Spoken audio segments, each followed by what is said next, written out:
Welcome everybody to Talk That Talk, where we have unfiltered, uncensored, uncomfortable conversation.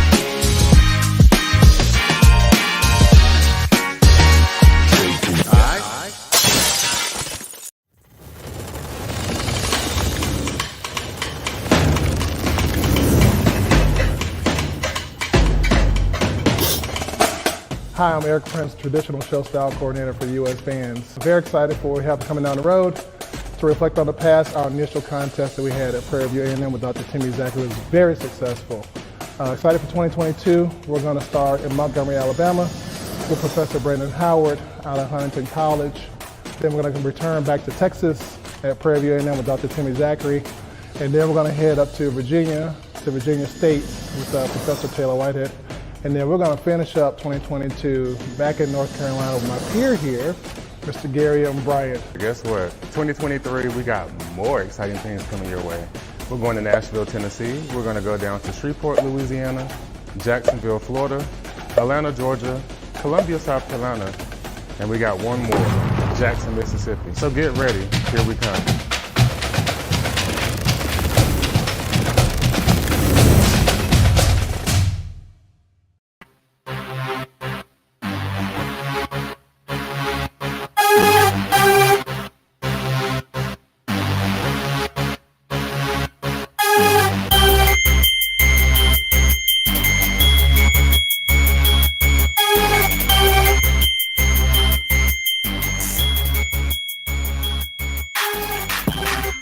All right. Welcome everybody to Talk That Talk. We have the unfiltered, unscripted, uncomfortable conversations about band, HBCU band culture, music education, and more. Let me go ahead and introduce the panel. We got Maya to my right. Hi. And under me, we have brother Deontay, the counselor, even though I don't know him as that. All right. We also got Quan. He'll be in a little bit later, and I know, as y'all know, Portia be hitting straight. Practice daddy all the way to the end of the whatever, so she'll be here later. But let's go ahead and start this thing off the way we always started off. First of all, I want to actually introduce Deontay the right way. So I know that for those of you guys who have hung around with me for a very, very, very long time this whole year, there was a dude that I was telling you about that when I made the decision of whether to do KK Psi first or whether to do Alpha first, I called somebody on the phone. Well, this is the dude that I called. This is Deontay. Deontay has been knowing me since I was a little young scrub. But he's been doing some great things, especially in the counseling area. So I wanted to bring him on for this particular episode because I think it's necessary, and we'll get into that in a minute. But go ahead and introduce yourself, bro. Hey, man, like you said, been knowing this young man for a very, very extended period of time. It's a pleasure to be here and see what you're doing, man. I've called the show a few times. It's really awesome to see how you really kind of come into your own from that little dude trying to follow us around all the parties and stuff to where you are now. So it's a beautiful thing, man. I couldn't let that go. But, I am a licensed professional counselor. I am a published author of a children's book as well as a murder mystery book. Like I said, I'm a licensed professional counselor, marching the band at the illustrious Willow Ridge High School, as well as PVAMU, Marching Storm. And it is a pleasure to be here to add my insight. Thank you for having me. Anytime, even though you didn't have to bring that up, man. I was young, man. I was a little young kid, brother, but it is what it is, man. I appreciate you being here, and we definitely gonna have a great time. So as I do all the time, I start off the show and talking about anything that has happened in this week, band-wise, music-wise related. This is the time where we go ahead and get that off. So I'm going to start with Maya. Maya, what happened, what you see this week, what you talk about, what you got going on? Don't hit me with the, I don't know. Child, it's been a week. It's too many games. We're getting deep into the season, but everybody's having all these games. I haven't been able to keep up with everything. I never asked you to keep up with everything. You could keep up with one. You got one. No, because then that becomes biased if I only keep up with one. Well, you can't be biased. PV didn't play this past week. That don't never mean nothing. Okay. Whether they play or not, I still don't have to be biased. You're right. Towards the home team. But let's see. Based off of my rankings last week, I think the Dolls are still in my top contenders as far as dancers go. I don't know, Stingers are still up there as well. Let's see who I'm looking at my other screen here to see who else I know had a game. Well, you got 2 screens? I have 3 screens actually. Man, you balling. When you start balling, let me get one of them screens. It's for my work. What do you mean? Oh, well, they will know. Don't they? They will have no clue. I have 3 monitors and 2 laptops. You don't want these problems. You do not want these problems. I just want the computer. I don't want the problems. That's a busy lady, right? Let's see. Let me see what I can find. I'm a stash. Yes, let's see. JSU played Tennessee State this week, right? Yep. But you ain't watching it on. Okay, bye. I'm getting on mute. I'm just saying.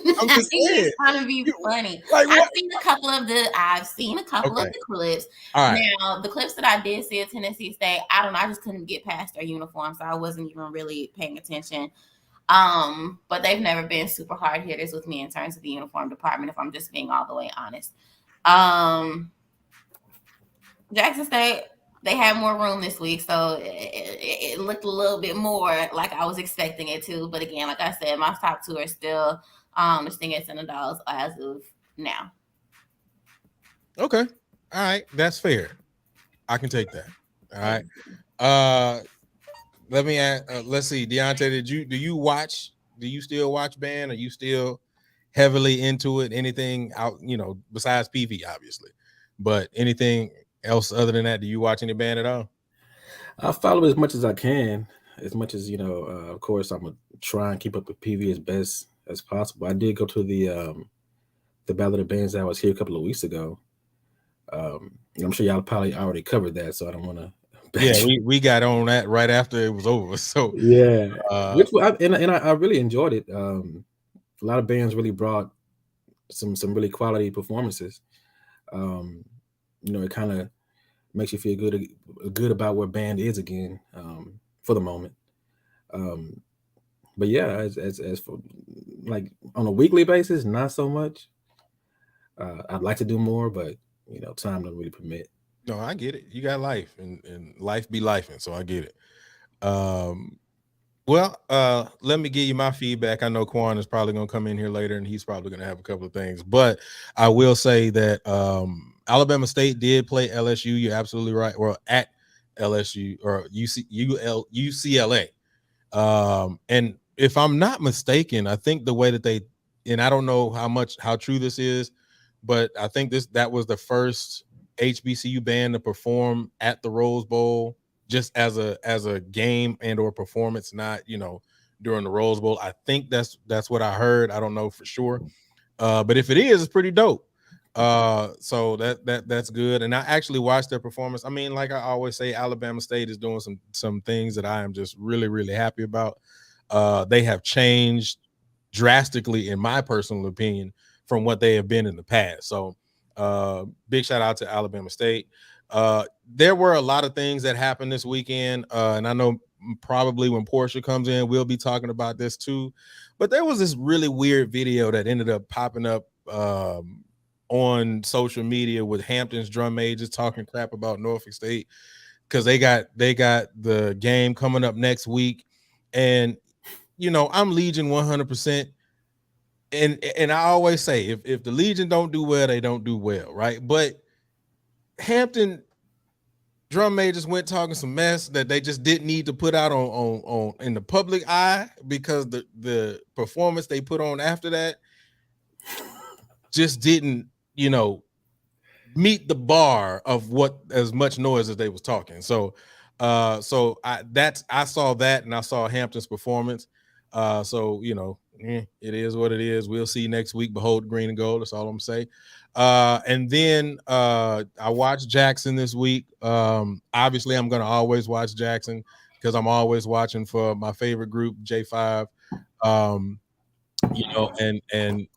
I'm gonna come back to something that did happen, and we'll talk about that in a second. But Jackson is Jacksoning right now. I am really, really, really impressed by what's happening with Jackson. So 100%. Now, you mean their field show, or they're just the drum majors as a whole, or what? What about them? Well, I'm a J5 fan, so I'm 100% drum majors J5 at Jackson State, but the band as a whole is just really doing a good job. Their field show was really good, so shout out to them.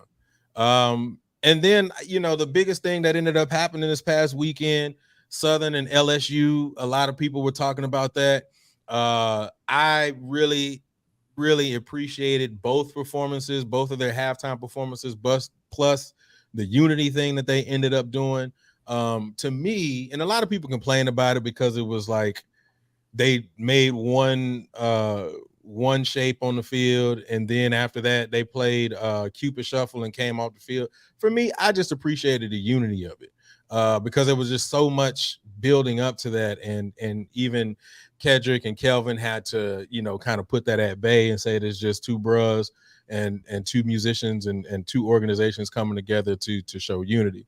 So I definitely feel like what they presented was definitely dope. I respected it.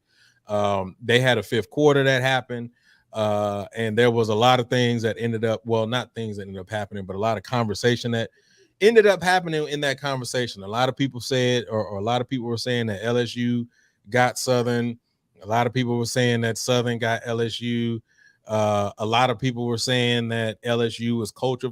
I can't say this word, culture vultures. I can't put them together both at the same time. I struggle every single time. So yeah, it was just to me. I enjoyed Southern for being Southern. I enjoyed LSU for being LSU. I don't think that, I personally don't believe that there was a competition in that. I believe that LSU was just being LSU 100%. But for me, quality of sound wise, I'm gonna go with LSU by far. Now, if you're just talking about aggressive power and all that kind of stuff, I'm gonna give it to Southern. I mean, and don't get me wrong, LSU has a big sound, but we're talking about that aggressive sound, that aggressive in your face power, then yeah, Southern definitely has it.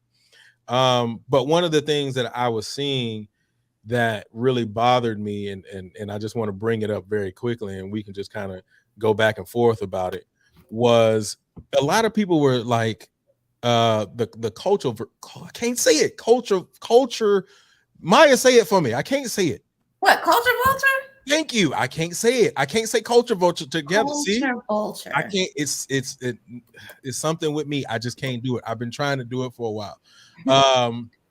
But I have a problem with it, mainly because of the fact that I think it was like because they played the little rap mix that they did, and then they play neck, and I'm kind of like, well, what's the issue?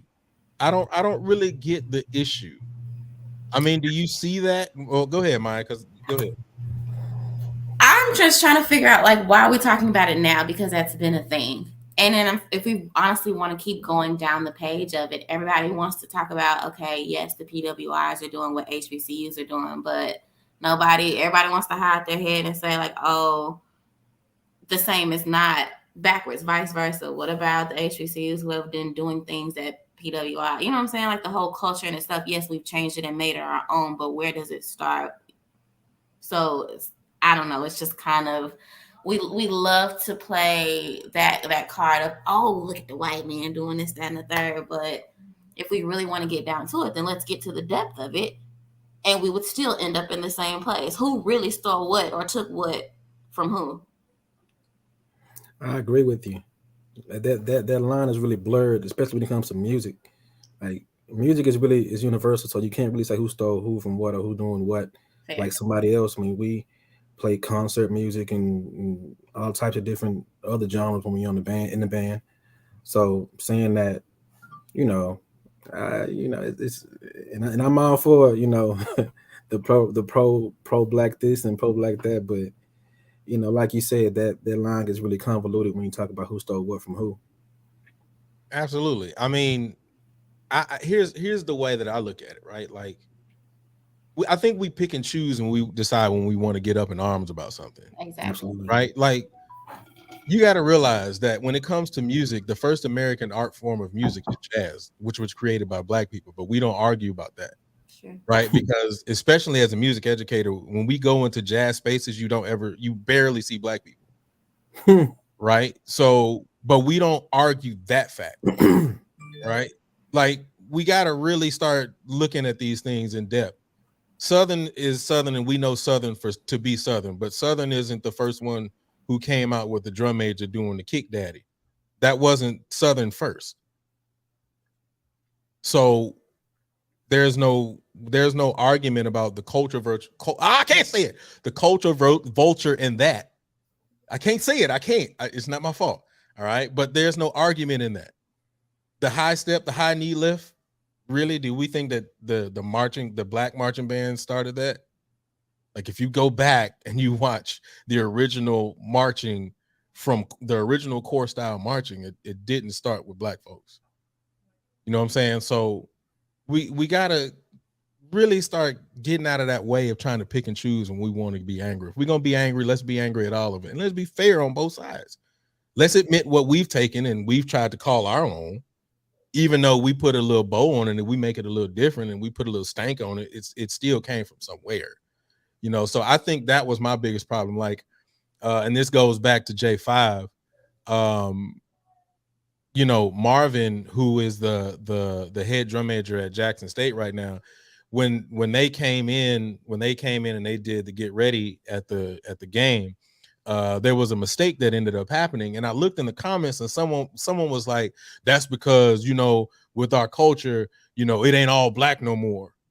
And I remember Marvin when he was at Skyline. Now, if anybody doesn't know anything about Skyline is, you know, a high school in Dallas, and you know, they got a lot of numbers right now, but what a lot of people don't know is they're predominantly Hispanic.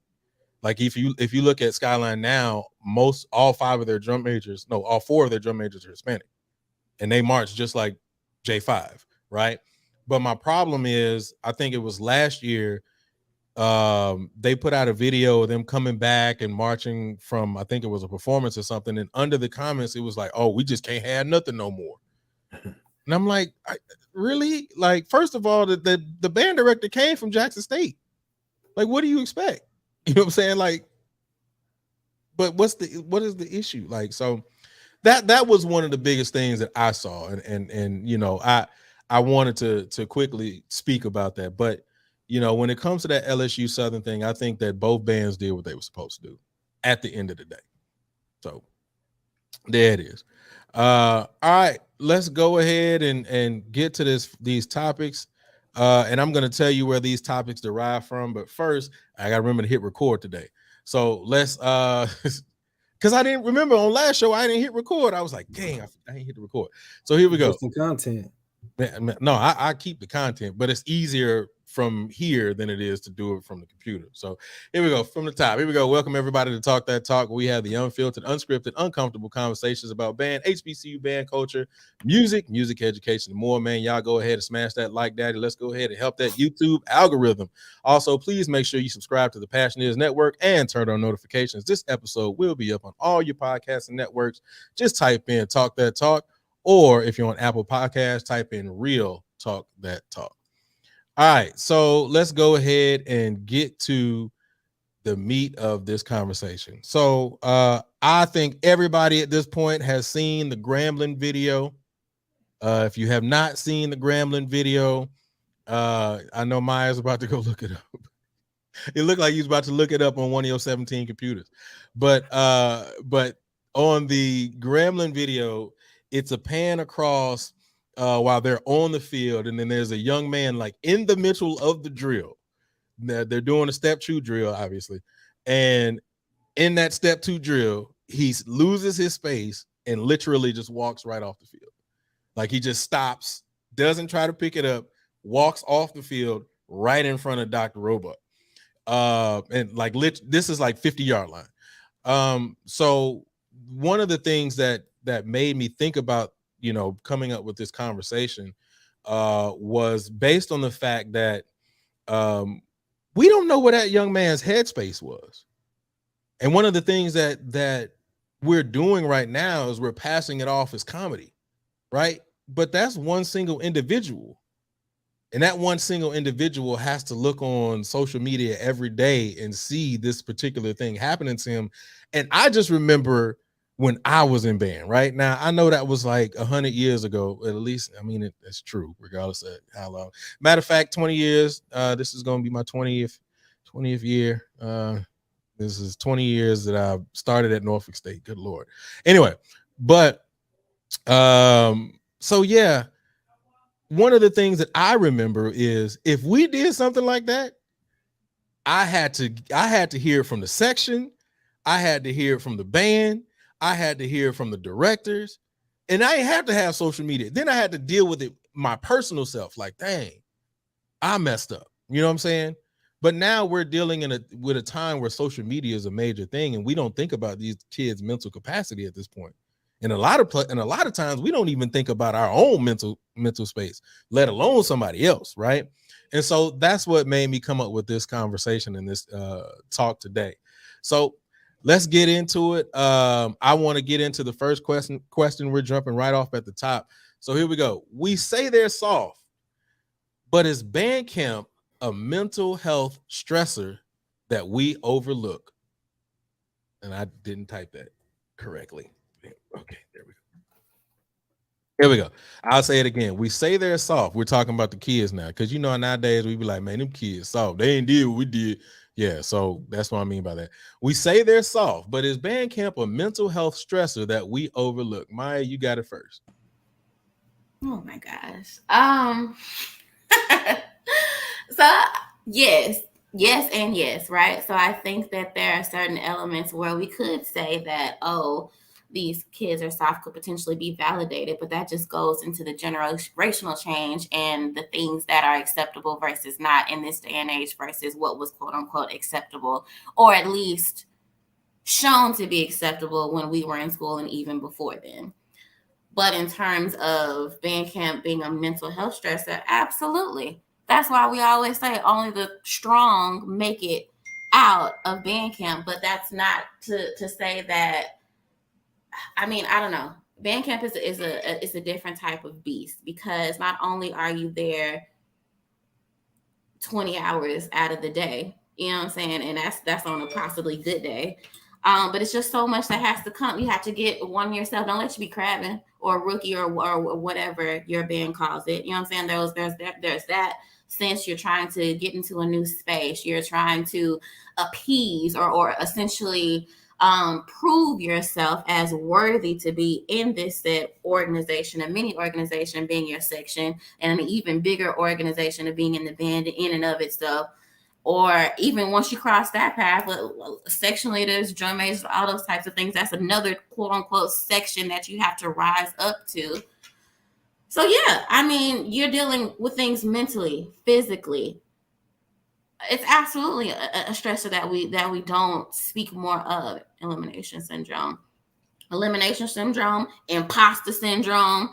All of these different things can be taken into effect, or things that we experience or can be experienced that we don't give enough credit to if we really want to break it down. So there's definitely different characteristics and different verticals of it, but I think both sides could quote unquote be correct. But for the sake of the mental health topic, we push a lot of stuff under the aspect of, oh, we used to get beat, or we used to get hazed, or this ain't nothing, or what have you, when we could really be saying that, I mean, we weren't okay either. If I really drill down to it and really put myself back in the frame of mind of band camp when I was at PD, and even before then, even when I was in high school, no, I was not okay. I just didn't know that I was not okay at that point in time.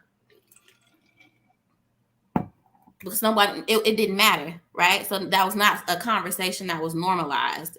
Me not being okay was an issue. Something is wrong with me, not necessarily the capacity of the environment in which I've been placed in, and the things that I'm stressed out or am anxious about or having to deal with on a day-to-day basis, in and out of band. So, yeah. Okay. All right. Very good way to start it off, Maya. All right. Deontay, we say there's soft, but is band camp a mental health stressor that we overlook? it's definitely a stressor.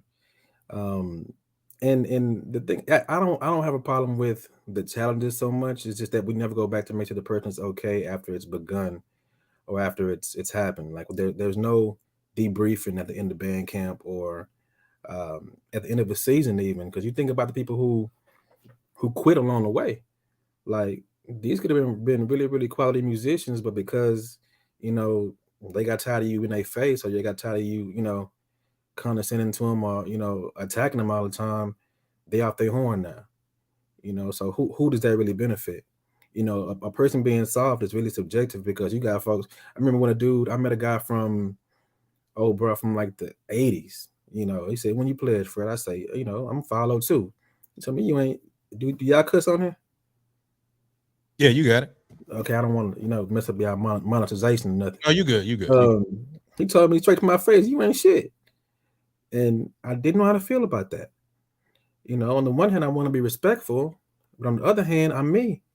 So that whole soft thing is really, really subjective, and the world that they live in is not the same world that we lived in. Like you said, everything is on social media now. You can't live anything down. Any mistake you make is going to be highlighted 1,000 times. So it's not like where you could mess up on the fit. That dude probably thought, "Oh man, this got caught on somebody's camera. I'm gonna be on this outlet. My mama gonna see this. I'm out here looking like whatever he was thinking." So I'm just walk off. I'm just, I'm gonna go find me a spot on the sideline. But no, there are a lot of stressors and things that we deal with that we really just really, like you say, we don't acknowledge it, and that's the main problem. Maya, you about to say something? I was. No, go ahead. You already know how it is. Y'all go. No, because you just brought up another idea that I thought about, because I'm thinking, for a lot of us, art, music is our safe space, right? And so when we put ourselves in these environments where it's like, damn, this is my damn safe space, I don't even feel safe in my own damn safe space. What am I supposed to do? Or what is the point? Or even going, so just like you said, old school was like, what basically. And it's like, okay, well, what's the point of me doing it, right? What's the point of me crossing a particular threshold if I'm still not going to be deemed worthy? Or if I'm still going to be, I got to go through all of this. I got, everything that comes with it. It's just like, some people may be like, I just rather not deal with it. Bro, that walked off the field. Maybe he just kept on walking. Here goes the horn. You can take this down. Here go my bibbers. You can take all this shit. Delete all the shit. Because why? Because what's the point, right? Because now this thing that happened, it lasted all of 5 seconds, but now I'm going to hear about it for the next 5 years, 50 years. And what's the point? Can't escape it. Damned if I do, damned if I don't. And that's tough, especially not knowing. I mean, who knows? Who knows what, like you said, who knows anybody's safe space? Who knows what was that last tick that could have made somebody just like literally flip or go into a different type of mindset. So I just hope and I pray that he's okay, and he will be okay, and he seeks whatever validation and help that he needs to feel like, yes, I can live past this. But everybody doesn't have that. And what about the people that don't have that type of support? What do? Yeah. You got something, Deontay? No, go ahead. I was gonna I remember in undergrad, right? And this is gonna lead up to a question, but I remember when undergrad there was my rookie brother, his name was Jose Palmier. And he played guitar. He's a dope guitar player. But it was one day in the middle of band camp. We were just having a very, very, a normal band camp, just a lot of stuff going on. And in the middle of that band camp, Mr. Adams comes in. He says, "Everybody be quiet." And then he says, "All right, close your eyes." Then he turns off the light. And in that moment, all we hear is Jose Palmier playing this nice little Spanish ditty on his guitar. For us at that time, that was like super relaxing. It was for us, it was a stress reliever, right? And I know that, I guess in that time, I guess they were being a lot more cognizant of, the stress that we had on us. My question is, what does it look like as a director or a sponsor or whatever to be more mindful of stressors and being able to go back and check on students as they're going through this quote unquote band camp process? What does that look like? Because I know that during our time, if that had never happened, I would have never seen what that looks like in that particular realm, right? Because like you said, Deontay, there was no conversation at the end of, especially, I mean, and everybody's band camp was different. But I know for us, when we got finished with band camp, we went to rookie camp. I mean, we had rookie meetings, and then rookie meetings couldn't last till like 2, 3, 4 in the morning, and they going in on us. You know what I'm saying? Like, so what is that? What would that look like? How would that look like, especially during our time? What would that look like? Anybody can answer that. I don't matter that, but it wasn't rhetorical though. It's very rhetorical. I mean, that's a balance that I don't think a lot of directors will be able to strike, because they got a job to get done. All the while they want to, I often wonder, do directors even keep in mind the numbers that they keep in the program when while they go through the process? Like, is that like on their mind at all? Like, I've never been, you were on that staff, so, or on a staff, so, I just often wonder that, do they even really, are they mindful of what's happening like that?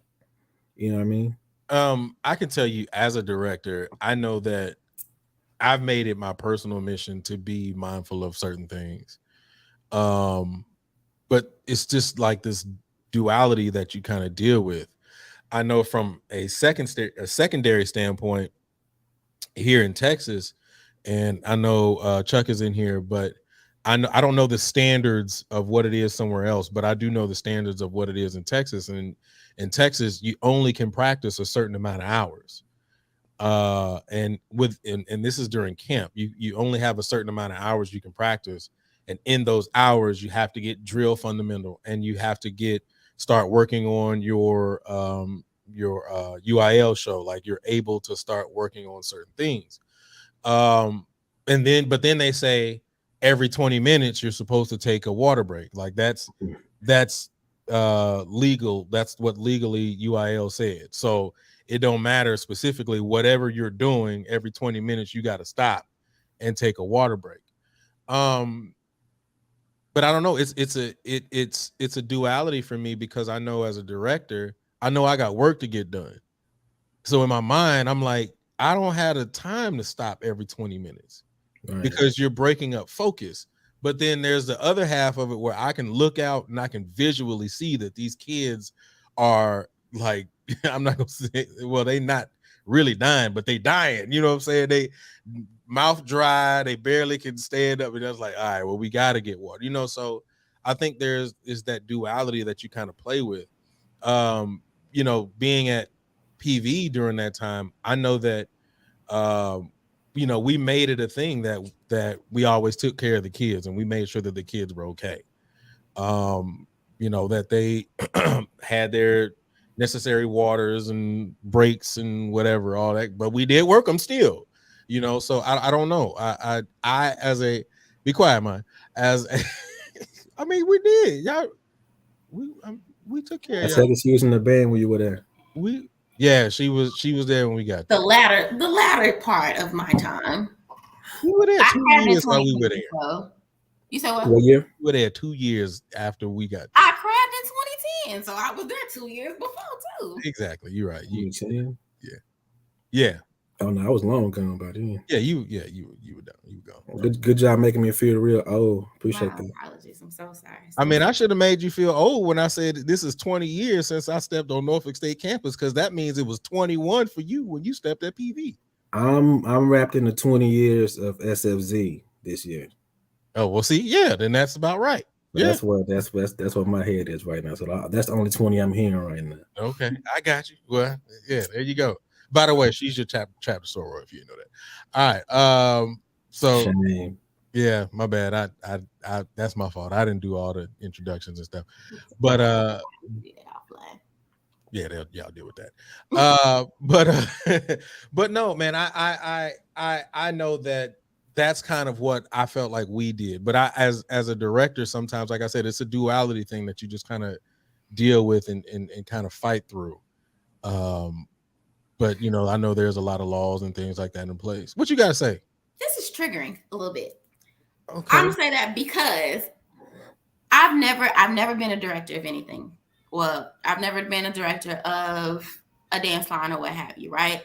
But having been in the leadership seat, now I'm thinking that, so of course we can talk about different times or whatever. I know that my crabs or what my team, I caused them some type of stress, right? It's just the nature of the business.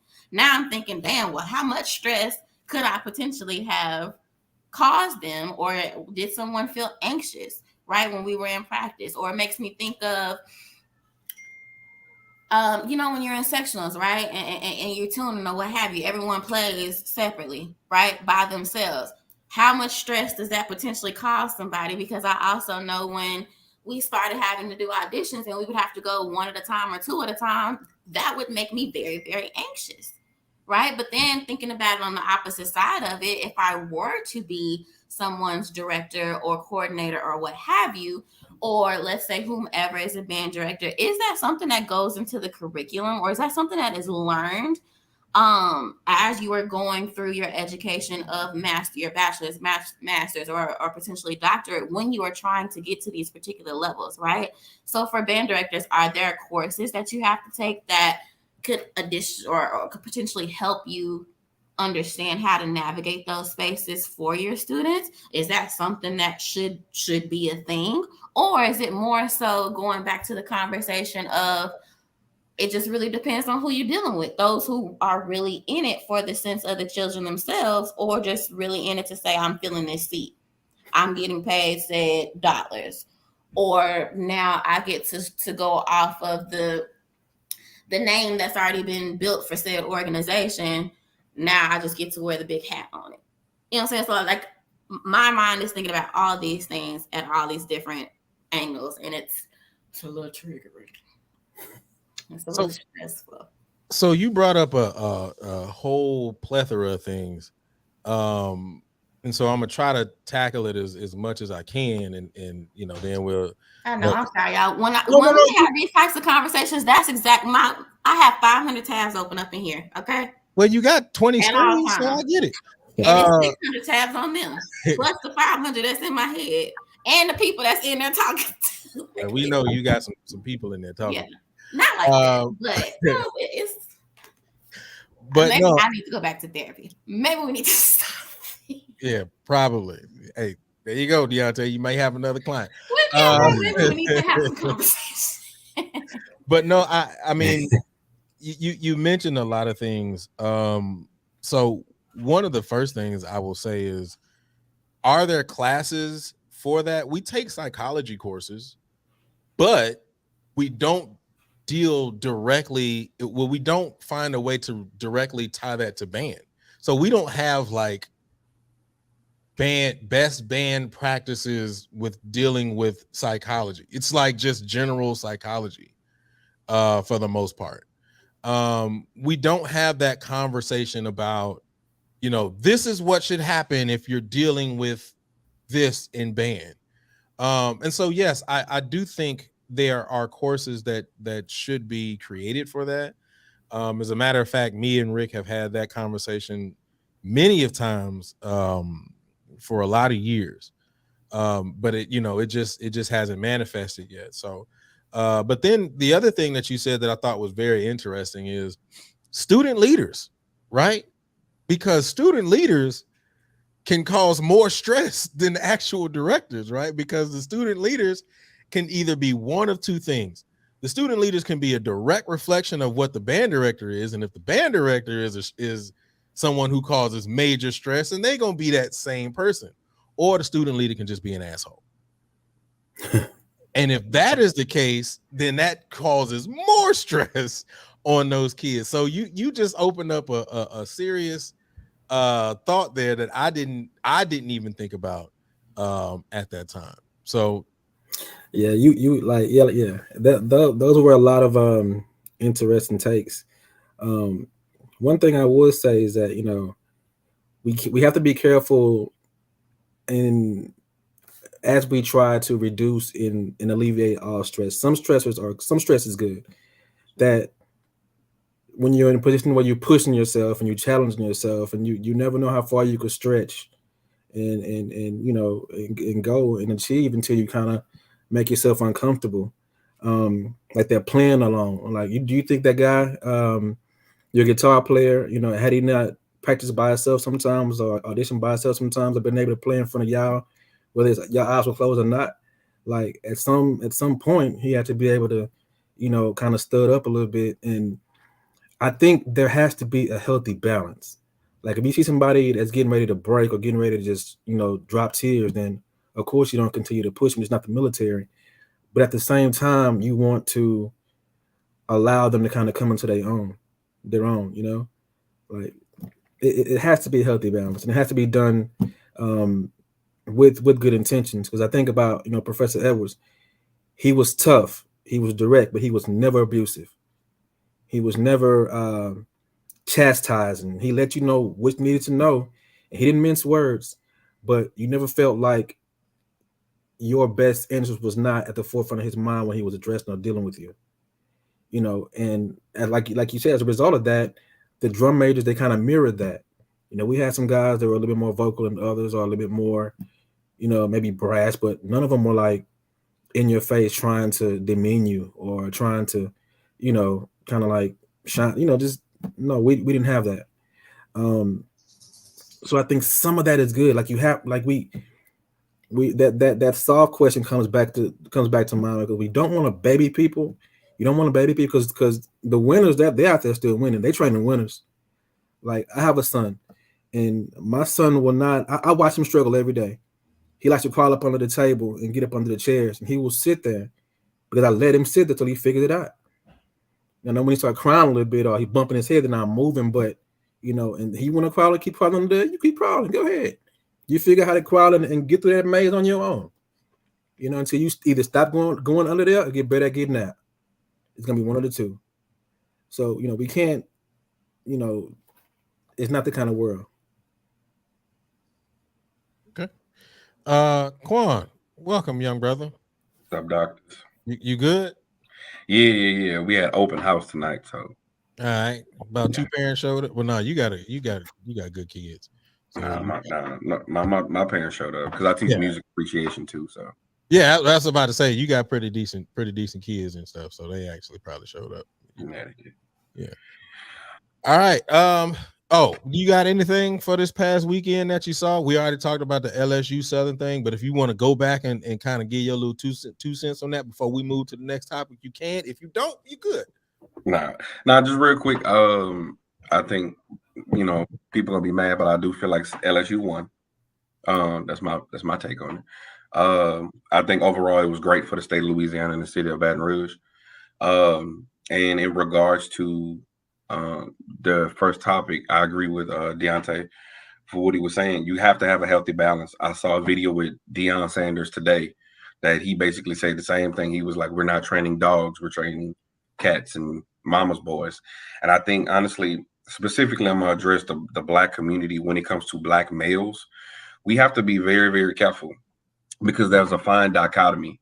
And what I mean by that is a lot of in our society, in our culture right now, we have this tug of war between independent women, then the so-called codependency, and all of those aspects amongst men and women in our community.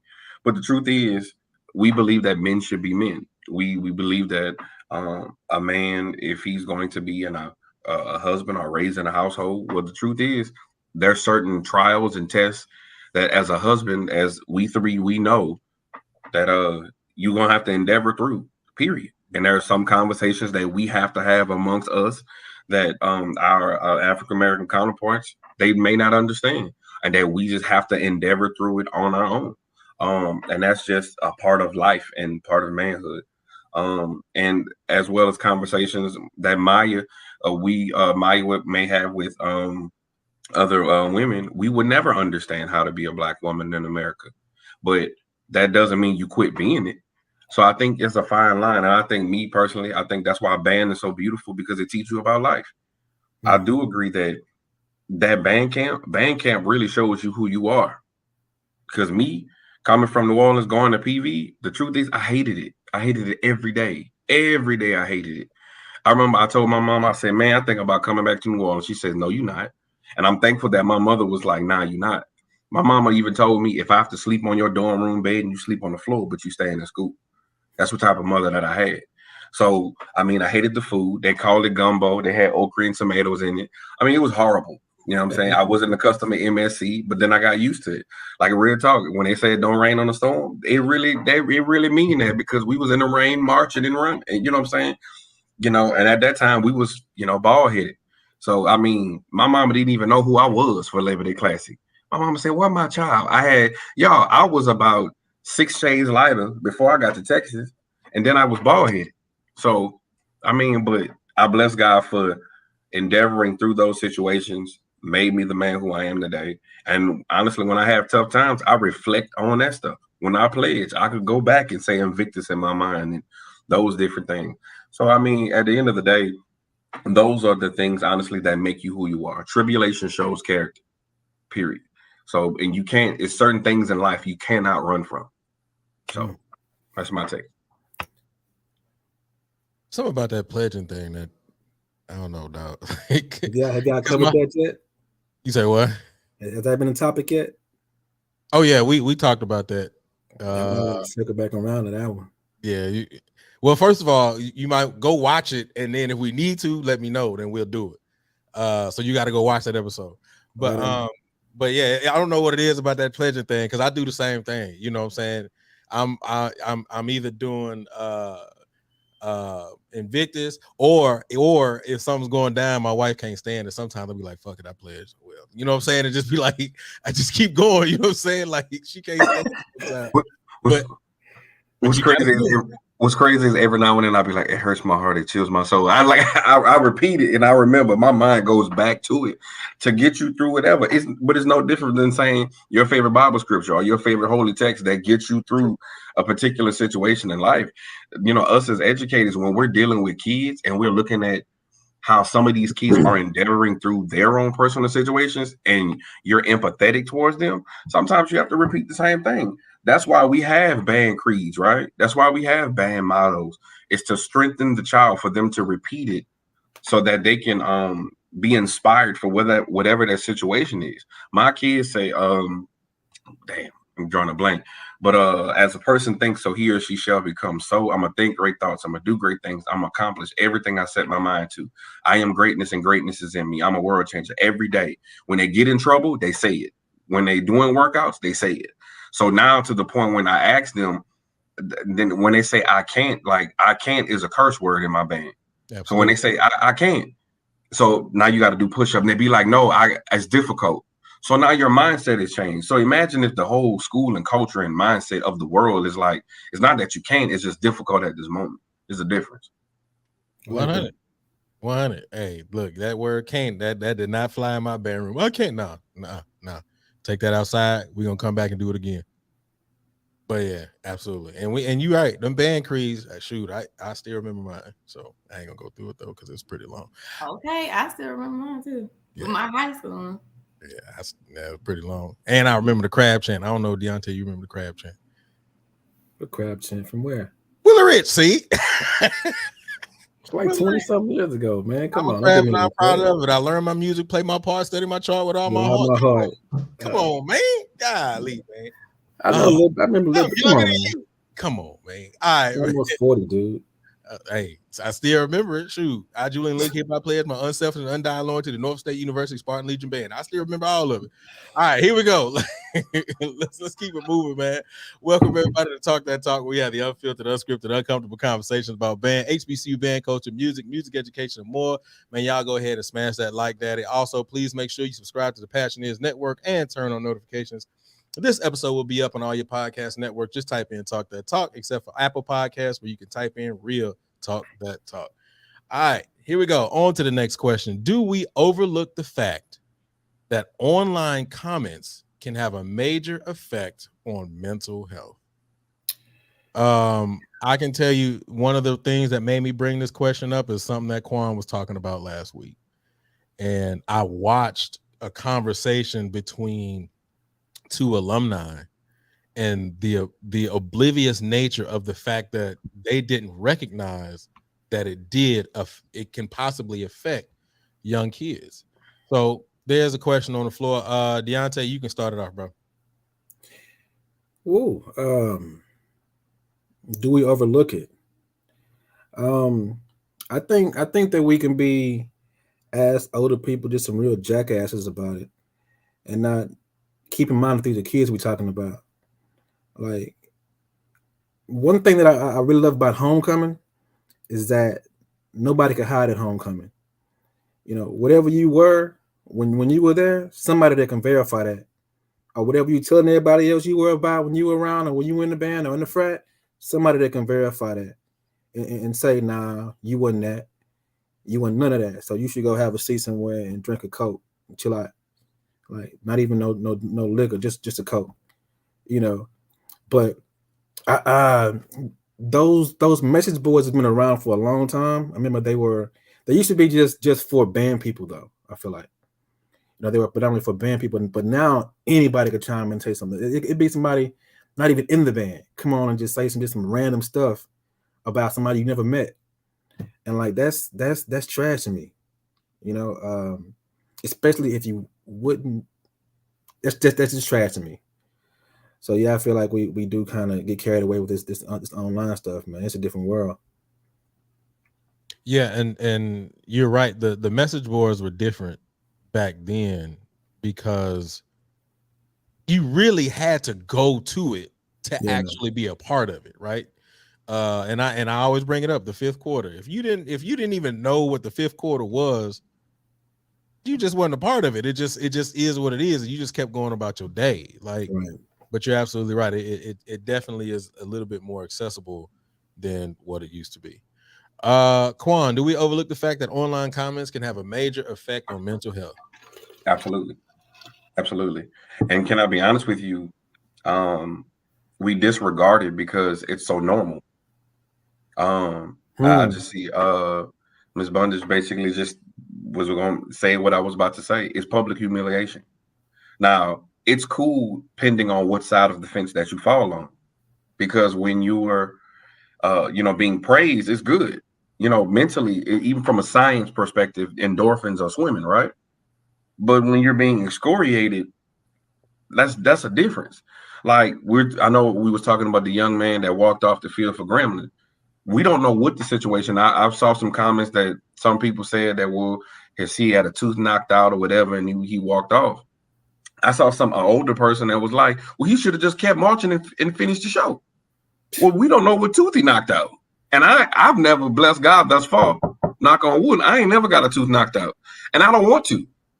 So y'all two are trumpet players. Y'all can tell me if a trumpet mouthpiece hits your tooth and knocked out your adult tooth, I'm going home. You ain't playing nothing else. Yeah, I'm good. Like we gonna be pissed because I can't play. You know what I'm saying? Yeah, anyway. So yeah, it's tight. You know what I'm saying? We're gonna regroup for tomorrow. You know what I'm saying? Sorry, Dr. Roebuck. We gonna have to regroup. But like now, and I think Maya said it, like, you know, he's funny, but brother Akeem, Curtis Akeem, made a whole, skit about it. How many people have reshared it? Like that's the thing. A reshare button is nothing but a click away. That's over 50,000 views that this young man has endeavored through in the last 72 hours.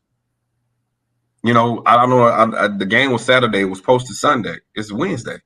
Like, that's how fast we speak about this viral aspect.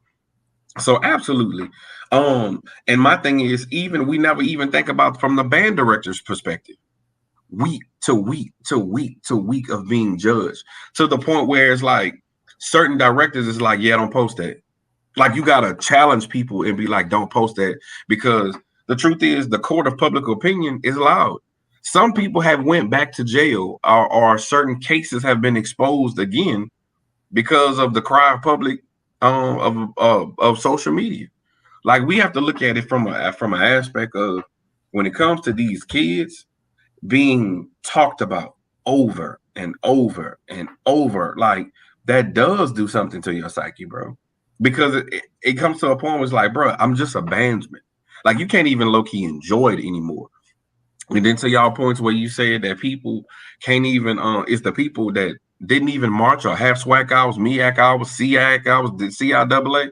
And I'm not going, knock anybody and not knock our viewers, but that's why I respect Brother Scarfinger when he made his comment. But that's why I asked him, like, did you march? And he was like, nah, he couldn't. Not knocking it. But they have a lot of people on a lot of forums who never endeavored through what we just said, that mental stress of band camp, don't have no idea, but they're the loudest ones in the room. And I don't understand that. But guess what? Their voices are the loudest. And it seems like the loudest one on social media is the one that people feel like they're saying the truth. It's crazy how people could get certainty about band directors and certain programs, but they ain't never marched, or they really have no affiliation with those people. But that's the first narrative that's being pushed out. I just don't get it, bro. I just don't get it. Maya, before you go, I just want to make sure I say this, and we've said it. I know I've said it before. Rick has said it before, and I know this is a traumatic time in your marching years. But in 2013 in Shreveport, I will tell you that one of the things that myself and Rick talked about, don't go off now, that me and Rick talked about quite extensively, was the fact that we understood that after that moment it would affect y'all. So, I just want you to know that we understood y'all back in the day. What would affect us, Luke? The everything that happened. Everything that happened, everything, the embarrassment, the get up and walk out of the stands with like church pews, all of that. I remember every single what one. I remember that. It's yeah. So yeah, it was 2013 Jackson State. I think it was Shreveport. Yeah, it was Shreveport class. Jackson State Prairie View. Y'all had that was a rough game. You had a drum major that failed. I mean, it was a rough. Yeah. It was a rough game. So we ended up leaving in the 5th while Jackson State was blowing on us. And by far, I can tell you the kids was upset.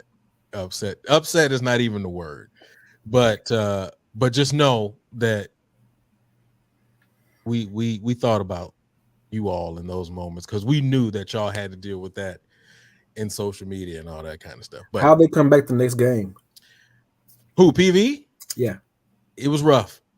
No. I don't even remember who we played. How did PV perform the next game? Oh, I don't remember. That part was everything in 2013. It's a blur. After that was kind of a blur. That kind of year, huh?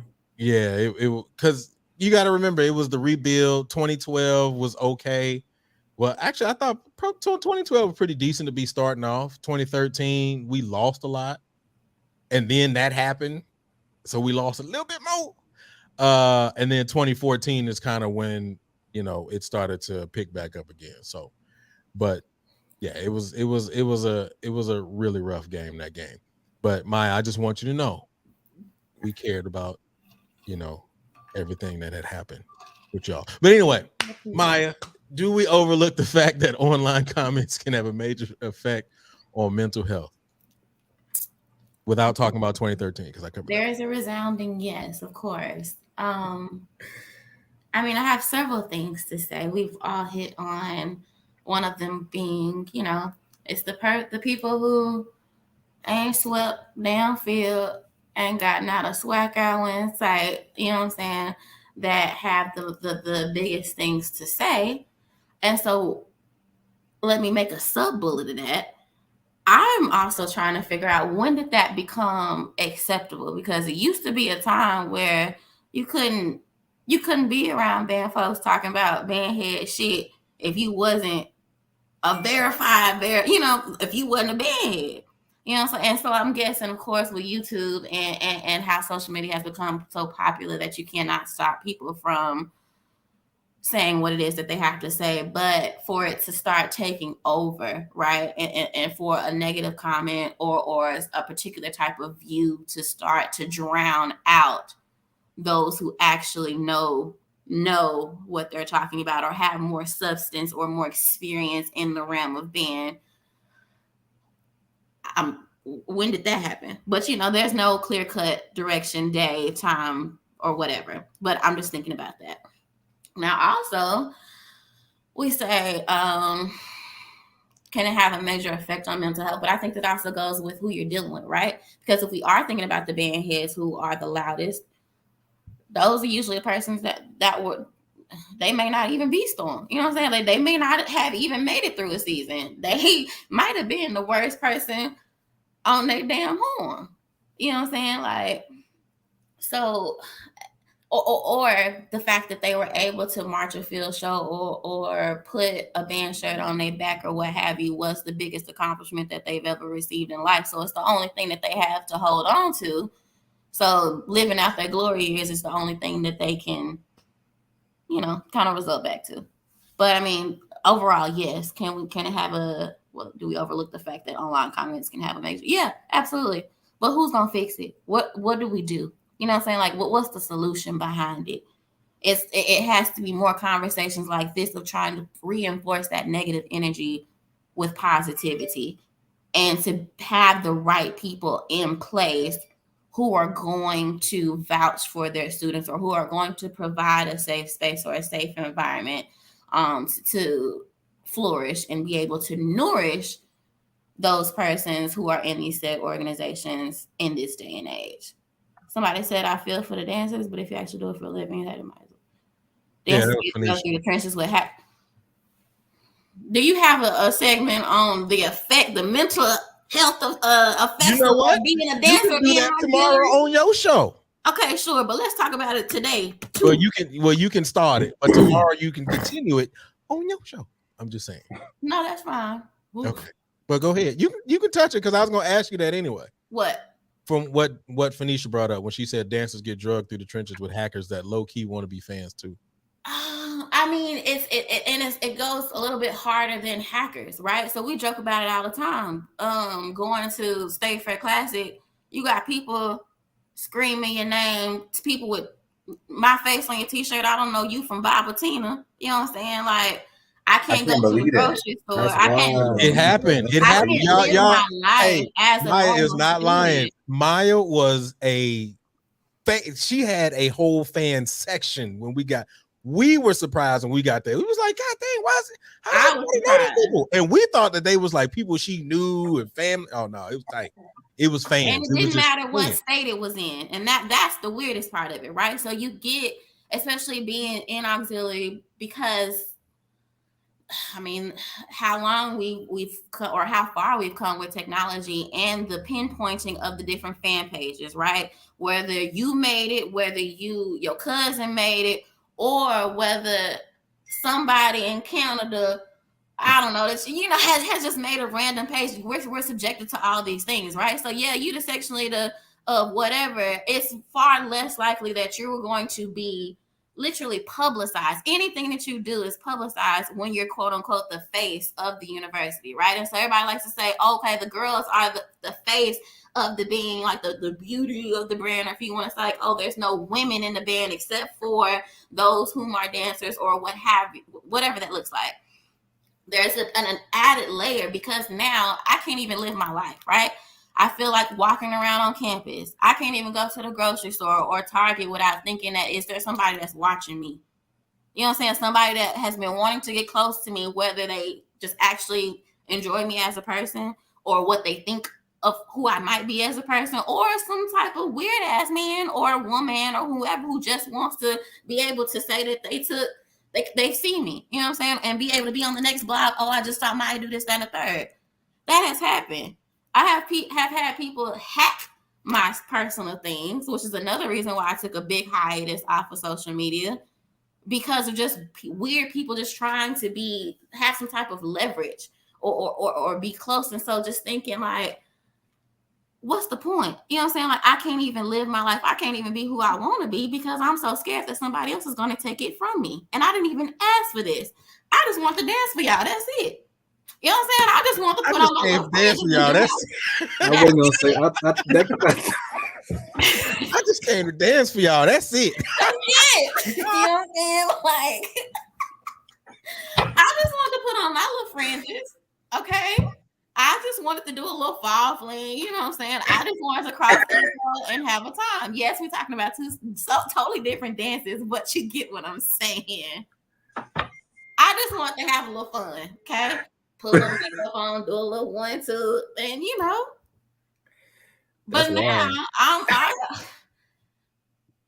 I would have never known that. Oh, it gets crazy out here. And that's why it's worse now. That's what I'm saying. I'm glad I got out when I did, because I don't know if I would have made it.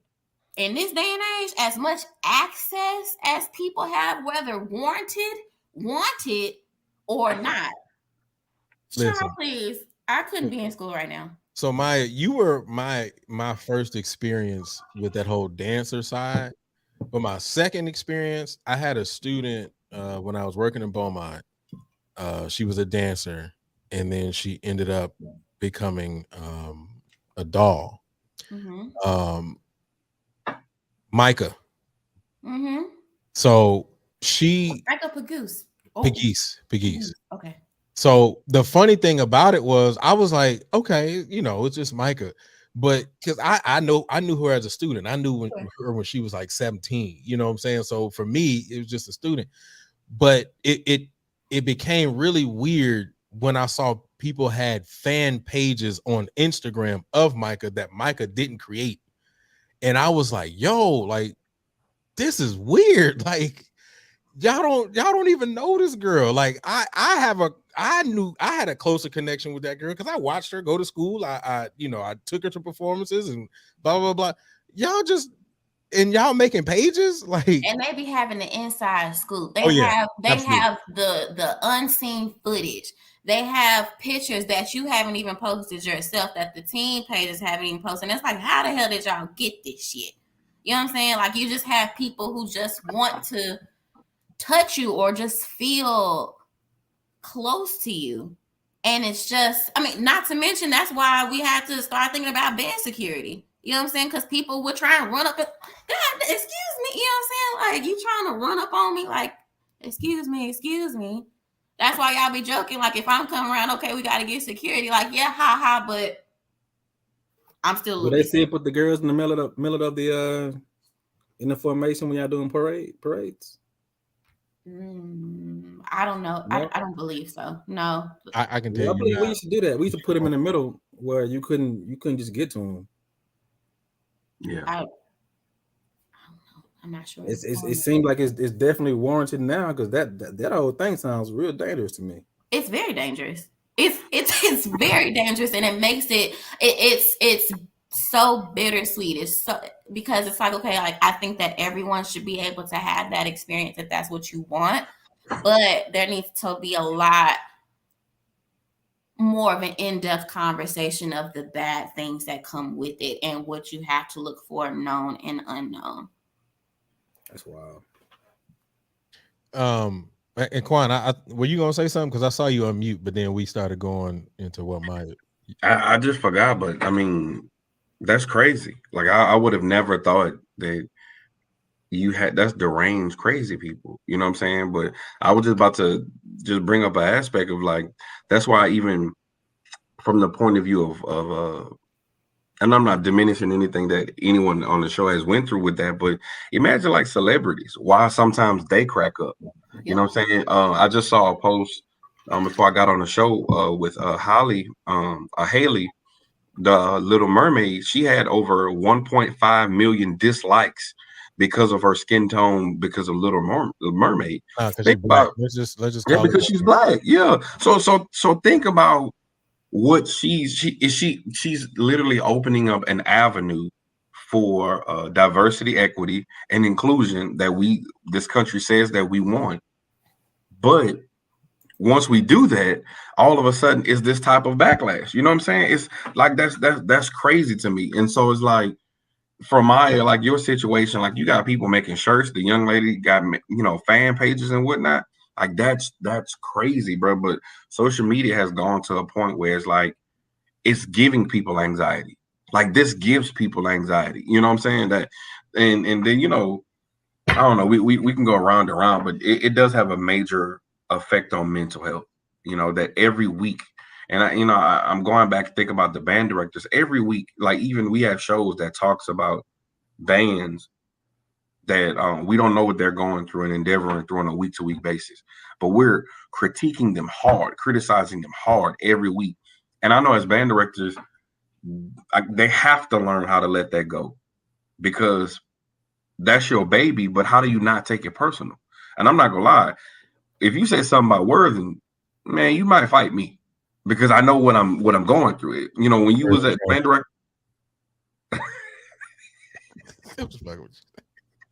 You know what I'm saying? But think about it. Like, when you were like when y'all was head band directors and section leaders, man, somebody talked about your section that you put that blood, sweat, and tears in, man. That's low key, fighting blows. I don't know, man. We just got to do better. But to my last thing, to Maya's point, I think it's gotten too out of control to honestly turn back, because the loud person's voice will win. It doesn't matter. Like, people don't want the truth. People want it to be entertained. People are so broken in today's society to where I just want to be entertained. I don't want to deal with my truth. That's why COVID had people tripping, because you couldn't run from it. You had to be in your house and face whatever you had to face. That's why divorce skyrocketed, because you couldn't go to work. That's why. Yeah, like domestic violence went up, because you could not run from your issue. You know what I'm saying? Like you had to sit there and face with and be faced with who you really are. You know what I'm saying? But I don't know, man. I think, honestly, from the band perspective, we've gone too far when you have people outside of the community and outside of the relationship and kinsmanship of marching for a collegiate band could comment on everything and a person accepts it. We've gone too far. That's those private conversations began being had in a public forum, and that welcomes everybody into it. Like, though the Marching Storm page or the Bruhs page or whatever page, you handle your in-house issues there, where everybody responding will have some sort of tact and some sort of boundaries they should not cross.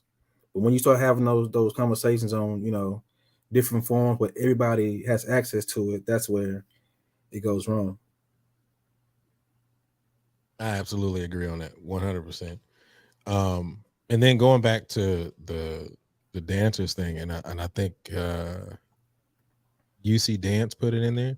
I didn't know that's why the Stingettes started marching in the middle last year. When was captain, I forgot the girl's name. Brianni. Well, to be honest, they have done it in older years. So there are videos from 2009 where they did the same thing. But I think that the prevalence of this thing is, and especially those who are known, especially Brianni being captain, is what kind of heightened it, and the need. There's much more of a need for it, but they have done it in older years as well.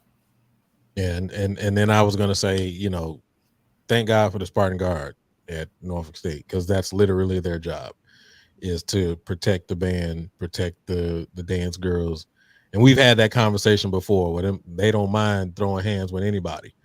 But that's literally their job, ultimately, is to protect the band. So, but yeah, I definitely agree with all of what you all had to say. All right, let's move on to the next topic. Man, we just getting deeper and deeper in these topics. I like it too. All right, let's go ahead and do it right. Welcome everybody to Talk That Talk. We have the unfiltered, unscripted, uncomfortable conversations about band, HBCU band culture, music education, and more. Man, y'all go ahead and smash that like, daddy. I think my wife put it in the comment. We got a lot of viewers in here, little likes. Man, y'all go ahead and get these likes up. Just go ahead and click a like button. It don't take much. It's just one click. Y'all can talk bad about people online. You can go ahead and click a like button and just say you like it. All right, here we go. Go ahead and subscribe to the Passion Is Network and turn on notifications. This episode will be up tomorrow on all your podcast networks. Just type in Talk That Talk, except for Apple Podcasts. Well, all you got to do is type in Real Talk That Talk. All right. Here is something that I thought about, and I think my mouse is dying. But here's something I thought about, and y'all tell me what you think. Band and school. How did it affect you mentally? Band and school. How did it affect you mentally? Quan, you got it first, bro. So from a high school perspective, I joined band my sophomore year. For me, mentally, it was a blessing because it gave me an avenue for me to express myself. And honestly, I loved it. I absolutely love it. Band, in my opinion, saved my life and taught me lessons and precepts that I use to this day. I mean, it was wonderful for me because the truth is, when you go through band camp and from at the collegiate level, it shows you really who you are. Do you really want to get up every morning at 4:30, run around yelling around campus, practicing over 100 hours in a week for a 10-minute show?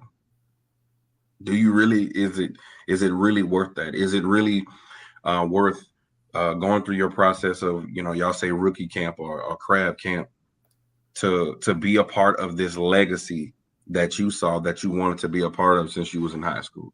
When I first was introduced to the box, it was in 04, listening to the CD until the CD broke.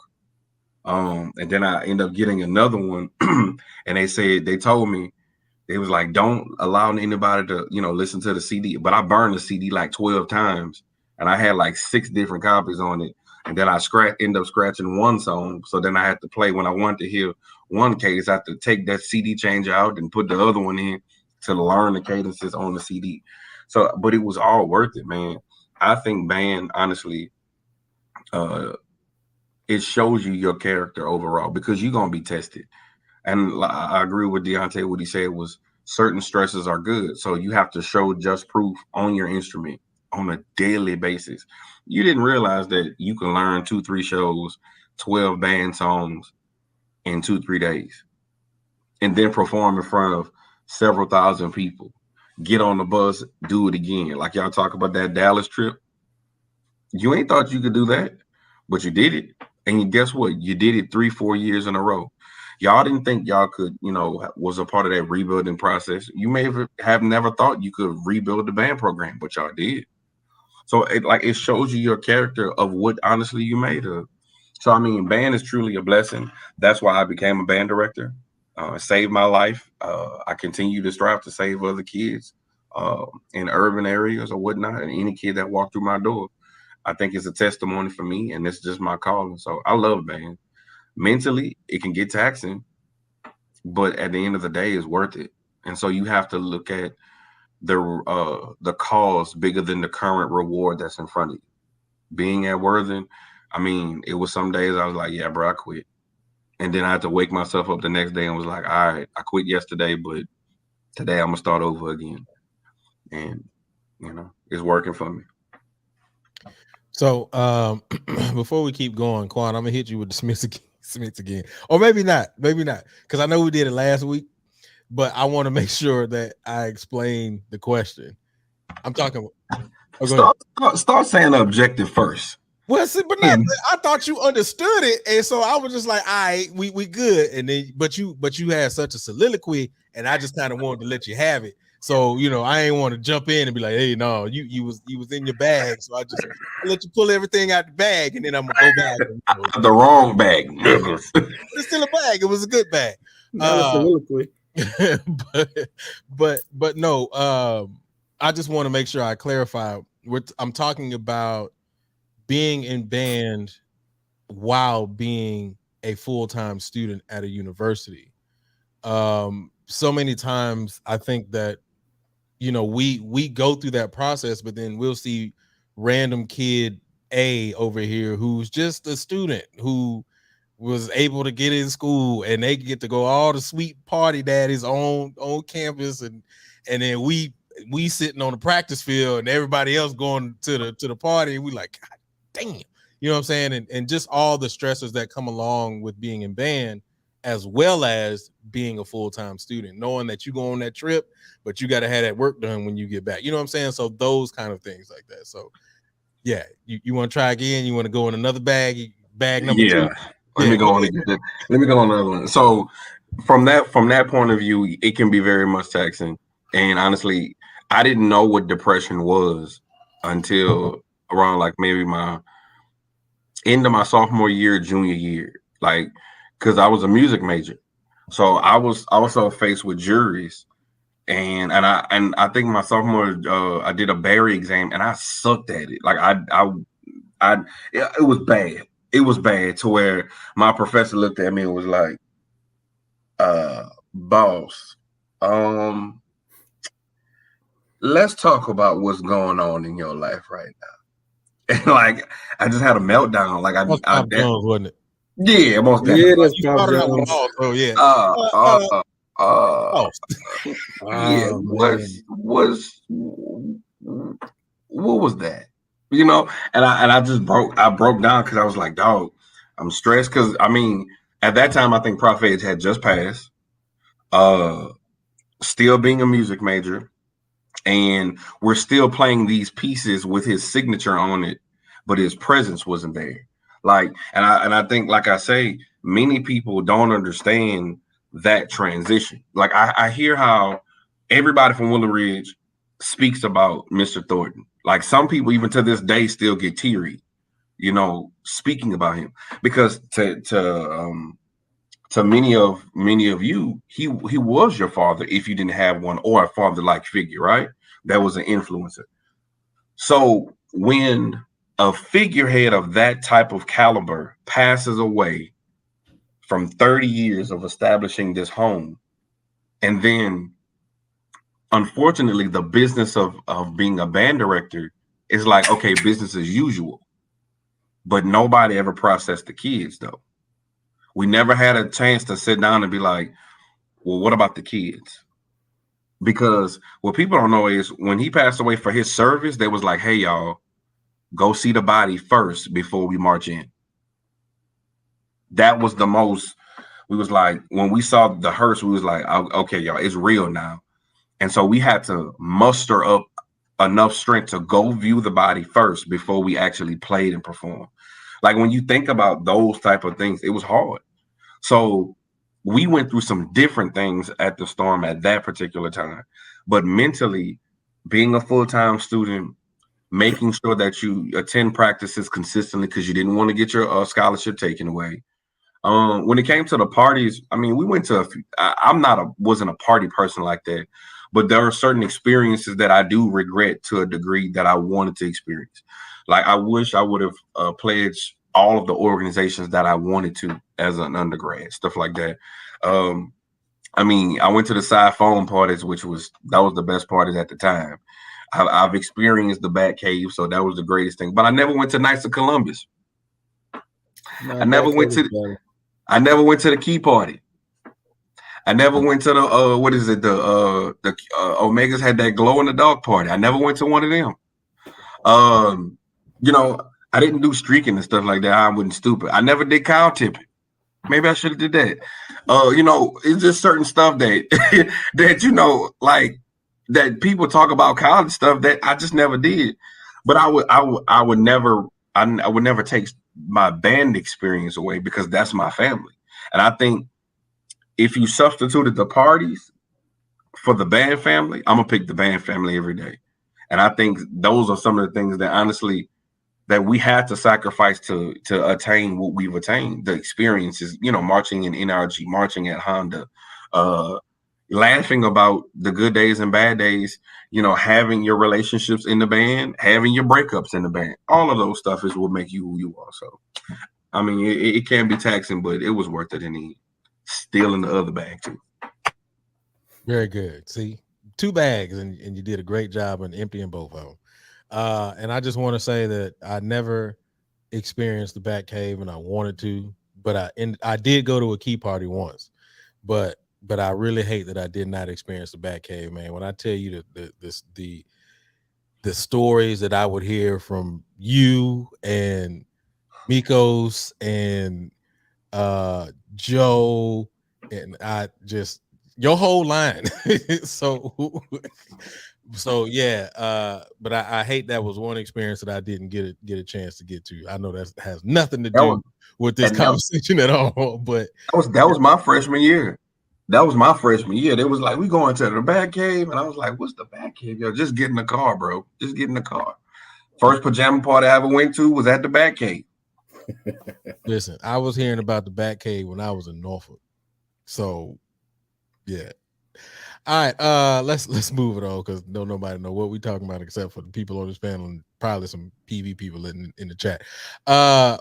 Band in school, how did it affect you mentally? Maya, you got it. Okay, so my answer is going to be different, right? Because I'll say it a million times over. I chose my band. I didn't choose my school, right? I wanted to be FO so bad. I went to PV because the Black Foxes were at PV, right? That's what I wanted. Now, mind you, PV did make me, right? And I'm not talking about my degree. The experience of PV, once I kind of closed my band chapter all the way, the lessons and things that I learned at PV as a teaching environment, right? And in terms of the people that I experienced being in different organizations, that is what shaped me. But like Quan said, I'll never for a second say that I regret being in band or missing out on certain things or what have you, because I honestly didn't care, right? I told y'all before, I didn't go to my first college party until second semester of my sophomore year. I didn't really care that much, you know what I'm saying? And when I came into PV, my boyfriend was in the band. So there was, it was just eat, sleep, band. And I was okay with that because that was my life. And honestly, if we talk about just mental capacity, me being in school or me being in band, that's the most fulfilled I've felt newly thus far, right? So reshaping who I am as an adult and finding my new purpose and who I am today, that's a different accomplishment. But up until that point, that's the most confident I have ever been. That's the most powerful I felt that I've ever been. That's the most stable, right? Was me being at PV in that threshold of being a Fox. Those 3 to, well, I marched 4 years, but those years, that was me. So mentally, that was the best thing or best placement that I could have been in. School has always come easy for me. So it wasn't anything of I have to study. It just naturally came. And like I said, I honestly went to PE for the longest. I was of the mindset, I'm just here to dance for y'all. That's it. You know what I'm saying? I'm just here to be a Fox, And it was really that transition. It took me a while to figure out to declare my major because I didn't know what I wanted to do. Like most people in school, I didn't know what I wanted to do. Then I said, okay, I'm going to go into adolescent psychology. So I chose psychology as my major, right? But then when I figured out, I don't think I really want to do this and I don't see myself going to get my master's, going to get my doctorate and pursuing this full time. It's just, I just need a degree to get out of here. But my dub is marching. You know what I'm saying? That's really what I'm here for. And that may be the wrong mindset or what have you, but that's just my truth, or it was my truth at the time. So having to balance the two was not too hard, honestly, because school naturally came. And I mean, especially by the time 2012 came and we had fought for scholarships and Doc had made it a way to get a scholarship that was worth something. You know what I'm saying? Like now I just got to do what I got to do in school. Yes, I need my degree for when I get out of here and figure out what's going to happen later. But I need my GPA to be up so I can continue to have this damn scholarship and everything else that I want to do. So, right. So it was more so band first and then school. But again, I understand that's not everybody's ministry. It doesn't work for everybody. Everybody cannot align, but that was me, right? That says happy. Those are some of the happiest days I've ever had in life. So it was a positive effect. Now, there were definitely negative sides to it too, right? When I think about the struggle of, especially being in auxiliary, being a dancer, the way you come in as a freshman is not the way you leave out as a senior, right? You go through that second set of puberty. You start really feeling, you know, like becoming who you are and the stressors that come with that. Okay, now I got to make weight. You know what I'm saying? I got to make sure I make it on the field this season, captain or not. I got to make sure, you know, doing all these different things and what comes with that. Or the stresses of life. Okay, well, now I look different in my uniform from 2010 that I do in 2012, but my body's also different. I'm not the same person. And having to deal with the pushback of that, whether it depends on which side of the line you're on. Do you like them a little thick, or do you think dancers should be standard slim and trim? That was a mental aspect. I was low-key depressed about that. But I mean, you wouldn't know it, but those are some of the things that affected me mentally. But again, that's why I say my answer is going to be a little bit different, because the school part of it was kind of just a plus. Getting my degree was a plus. So basically what you're saying is that your stressors really weren't the duality of band and school. Your stressors were just the things that were happening in band specifically. Honestly, yes. And so sure, there were some times, especially senior paper, but I also kind of had it a little bit easy, right? Because when I started working in school, I was basically I worked in the marketing communications office, right? So I had a peculiar, type of job to be in undergrad. I was basically fully on staff. Some of the projects that I did, the elevator, right? Things that are still standing to this day, billboards, like big boy shit, I was able to take care of, you know, but that wasn't, there was an added plus, right? So things about work and band, those were my two priorities. That's really what I was living for, and what maintained my positivity or maintained my growth or my transition through school, if that answers your question. No, I got it. All right. Deontay, band and school, how did it affect you mentally? It taught me how to prioritize, how to show some perseverance and some fortitude. Like, no matter how tired you think you are, you have things to get done, so get it done, then go to sleep. Whether it's for an hour or two, or it's not at all, just get it done. And I think it gave me the drive to not acknowledge excuses, because there was a bigger goal in mind.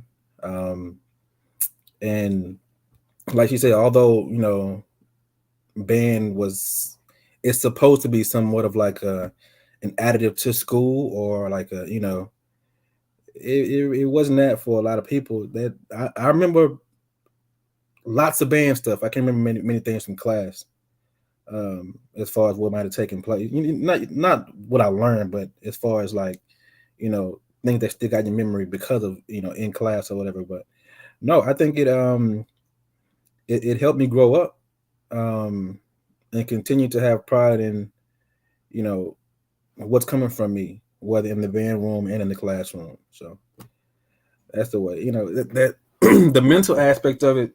I think we confuse mental health with always relating to anxiety, depression, suicidal thoughts, things like that. But being mentally tough goes much further than that.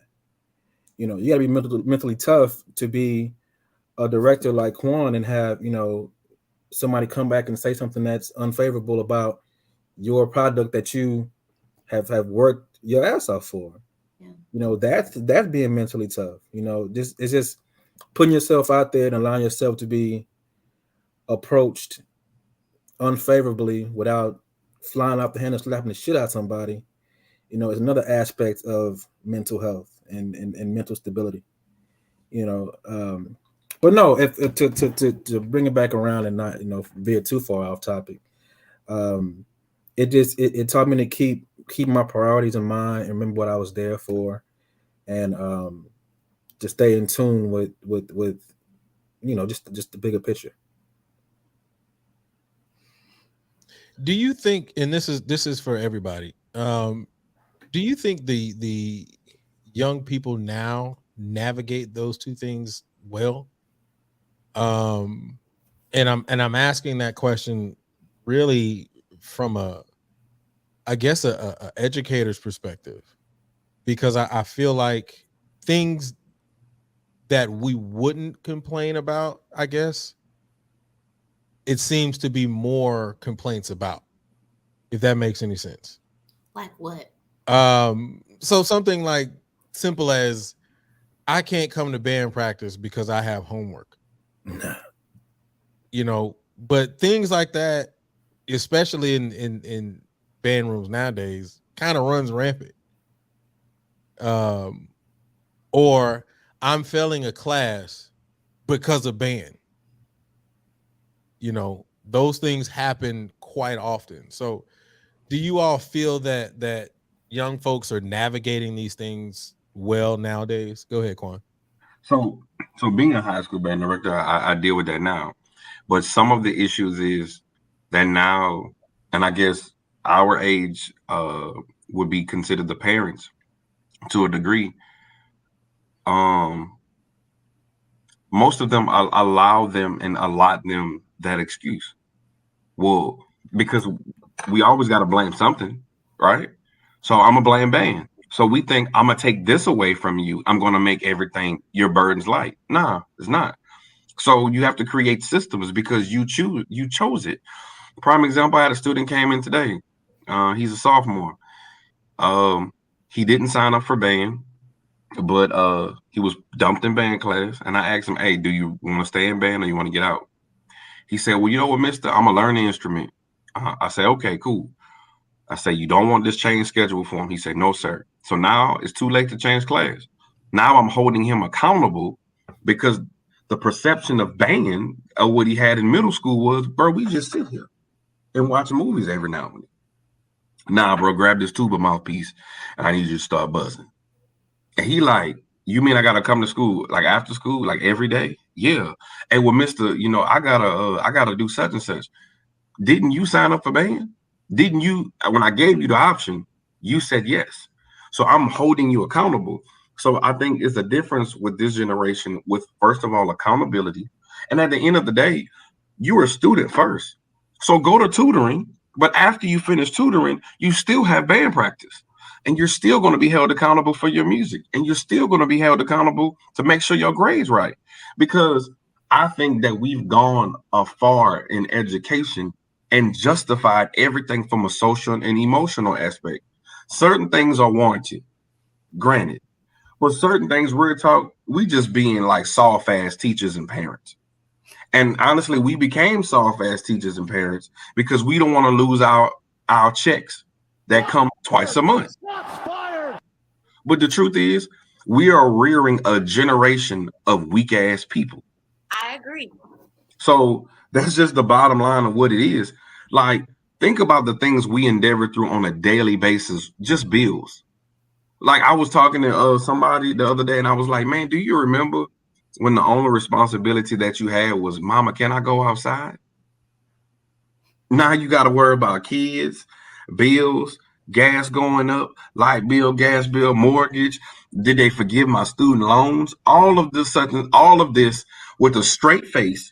If you're married, you know, you got to take them hats off, be a husband, be a wife, you know, you got to be the cook today. Then you got to be the counselor to the kids you have, and then keep your mental health intact as well.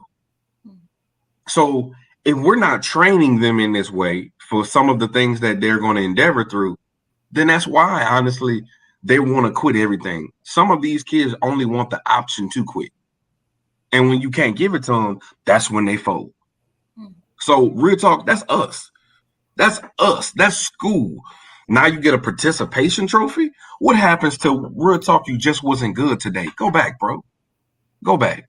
When I left Louisiana, I was the section leader. When I got to the box, I never even touched the snare drum. They had me playing sequence on the chair. And then I had to make an executive decision because we had 45 snare crabs that year. I was like, okay, let's do the math. It's 8 old heads. It's 10 drums. I'm going to go play bass, y'all. And that was okay. I didn't get a participation trophy to be in a box. No, I earned my position. And nobody wants to earn nothing because we're taking it away from them. So the first question that we had earlier was, are we, in regards to that healthy stress, we're not putting them in true competitive situation for them to flourish. We're making it easy for them. I don't mean to cut nobody off, but I totally agree with that. That fun, fair soccer thing, that whole idea that everybody wins, that's when kids start getting soft. And she was a white educator that created that concept that everybody deserves a sticker. The truth is, everybody don't deserve a sticker. Nah, they don't. They don't. These kids are afraid to fail, so they fail to try. Man, Chris used to That's say it. that. Oh man, that was Chris, man. Good Lord. Baldwin? Yes. No, that's all me, baby. I made that up.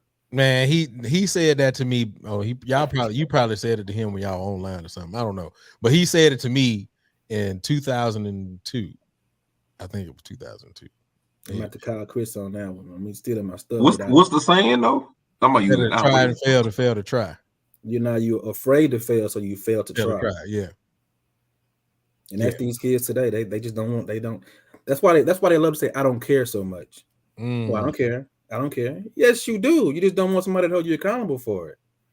Well, I don't care. I don't care. No, you care. You don't. And let me tell you something, man. Being a therapist and working with the kids that I work, the young people that I work with, it's not getting any better anytime soon. I can tell you that from an honest place, it's not getting better. So you and just asking about your profession specifically. So you see this directly on a normal basis, and so you experience what the educators are experiencing in some type of way. I'd say about 10 years ago, I came to a principal and I asked her, what you thought about bringing on licensed counselors onto your campus to help y'all deal with some of the issues y'all dealing with. She was totally against it. And I think that was back then, that was kind of the consensus among educators. They didn't want licensed therapists on their campus. They wanted a school counselor there.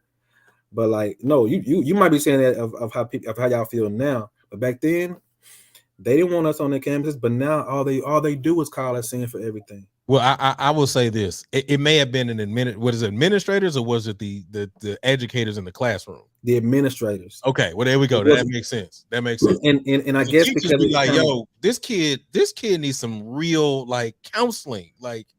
Yeah. So okay. And even now, most of these positions on these campuses want you to have 2 or 3 years of teaching experience before you can apply to be, but no, you don't need another teacher. You need a counselor. You need a therapist. You need a licensed professional, tried and true, inpatient, that's been on a unit type of therapist, not somebody that's been making schedules. That's not the same thing. They counselor certification ain't the same thing as my my LPC and my 12 years of experience. We ain't the same. So with these kids coming up, man, they're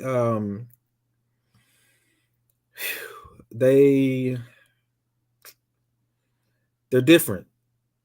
They're different in a lot of ways. The typical means of motivation doesn't work with them. To challenge them to do better, or to, kind of even hype them up. They don't really speak to them. It don't. And it leaves me in a position like what can I do to make you understand you're going on the wrong road? And so why I got to talk to you every week? Well, listen, if you weren't doing the things you were doing in class, remember when you walked out yesterday? You walked out slamming the door at your teacher and threw that chair? That's why we're talking right now. If you don't do that, you're playing your video game right now instead of talking to me. Is that resonating? It still doesn't. Because they still blaming their caregiver for putting them into therapy. You understand what I'm saying? So it's just... So and even to add to that, here's the thing, because this is what I see. Due to some of the trauma that some of these kids endeavor through on a daily basis, they need therapy just for that. It's like some of the situations, y'all, that I've seen and witnessed, or these kids have spoke about. It's hard. I'm gonna just be real. Education, honestly, is failing our kids. Bottom line, overall, just call it what it is. That we're failing. I agree. And it's a few of us that are trying, honestly, through our various contents, are trying to save as many as we can. Again, my analogy when I talk to people is we're like Underground Railroad conductors. Hey, do you want to get to freedom? Okay, this is what I need you to do. Because freedom comes through exposure and education. So, with that being said, I got to educate you that, hey, there's a bigger world out here than just this neighborhood. So, what I need you to do is, hey, play this horn. Just play it for 3 years, but go off to school so that you can see and experience different cultures and experience different people and realize that you're not the most important person in the world, that they have other people around you that can grow you and make you a better person and individual. But the problem is with the trauma that they deal with, and we're so focused on data and scores and standardized testing and all of that stuff, we can't even teach kids to critical think. So they can't even discern real talk, what's best and what's not. I got, why did you even have a fight with this person? Well, because they stepped on my shoe. Yeah, but honestly, when you're grown and a person steps on your shoe and then they might kill you, now the decision is over. You can't even, like, you have a lack of discernment because you're just so angry about what happened to you. But you can't talk to the counselor, unfortunately, because she's worrying about the master schedule. She's worried about testing. She's worried about other stuff. It's not fair to the kids. So we truly have kids raising kids. And a lot of times they may be being reared by their grandmother. Let's not speak about if the area is exposed to drugs or whatnot. That's just something else. And I know everybody doesn't come from that because you have the adverse effect. I've also known teachers that teach in affluent areas that they have the pressure of being great. We don't know that. We don't speak about that either. What about those nationalities that come from overseas, those Middle Easterns, those the Indian, the Nigerians that have the pressure of being specific professions, and their family sometimes excoriate them because they had a beat, or make them sleep outside, Or what if they want to go in education, but they say, no, you only could be a doctor, an engineer, or a lawyer. And then they decided to do something else and their family just owned them. Like, we don't speak about all of the things because we're not teaching children holistically. We're teaching them for a test. That's why they're great test takers, but they can't think worth a damn. Amen. That's what we're dealing with. Okay. I know what she gonna say, Ma. You got something to add to that? What I'm supposed to say? There we go. That's what I was waiting. What am I supposed to say after that? I have to grab my emotional support animal. What am I supposed to say? No. And that's another thing. Emotional support. Emotional support. No, I'm not knocking him. I'm not knocking him because you're really using it for what's right. But I had a situation where a young man had an emotional support dog, but you was abusing a dog. That ain't what it's for. I just came to like, for real. Like, man, like we have to start thinking like it's like we're making everything, we're pacifying everything instead of getting to the root. When you really want to be healed, you have to do the work. You have to go to therapy. You have to say, well, this is my issue. This is my problem. I want to fix this. Let me tell you what else I see. I'm not going to spend too much more time on this, Joe. I know you're ready to move on. I just can't. Look, these kids. It's not muted. You trying to edit that clip, and it's not muted. We can hear you if you didn't. My bad. These kids have their issues, right? A lot of their issues also stem from their parents and their issues. The parents or the school will refer the child to counseling, but the parent doesn't get counseling. So whatever the child was dealing with while they're going through counseling, when they come back home, is being undone by that parent, having never dealt with their trauma, their issues. Okay. You have certain districts, I know several of them here in Houston, several schools here in Houston that constantly refer kids into therapy. They have agencies that come into the school and they do case management and skill building with them. I never see some of these case managers going into other districts and other schools. It's only a certain, like the Aldines and the HISDs. We have a big presence of what they call QMHPs or case managers in these schools, but not so much in the other ones.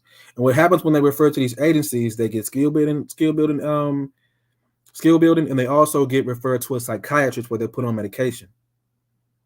So now that medication is part of that child's 504 plan or a part of whatever they have as an agreement with that school. So instead of learning how to work through these traumas, to work through their issues, to work through their anger management issues, they're medicated. So once they get to the point where they ain't got to take these medications anymore, that training wheel is taken off. So when they get out into the real world and something angers them or something stresses them out, and they react without that chemical training wheel, you can imagine what the result is. So that pipeline, the prison thing, it's grown legs and it's grown arms and it's grown trees and everything. It's sprouted out a lot of different directions, all headed to the same place. If that makes sense. So that's another thing that I see, and that's another thing that makes it difficult to be a Black man in this field and to see how things are really taking shape. Like nothing is happening by chance. It's all by design. There's no coincidence that as soon as they cut the funding to extracurricular activities and things like that, you saw more prisons being built. It's all by design. You see what I'm saying? So without going too far into that, I'm gonna bite my tongue. But that's what's happening out here in these H-Town streets. Facts. And I wanted to say this because, well, I don't want to go back on it because you said something that kind of brought it up, but I'm not gonna go back on it. All right, let's go ahead and move forward, man. I mean, Deontay, you really could have won your bag. I would let you rock, but it's all good.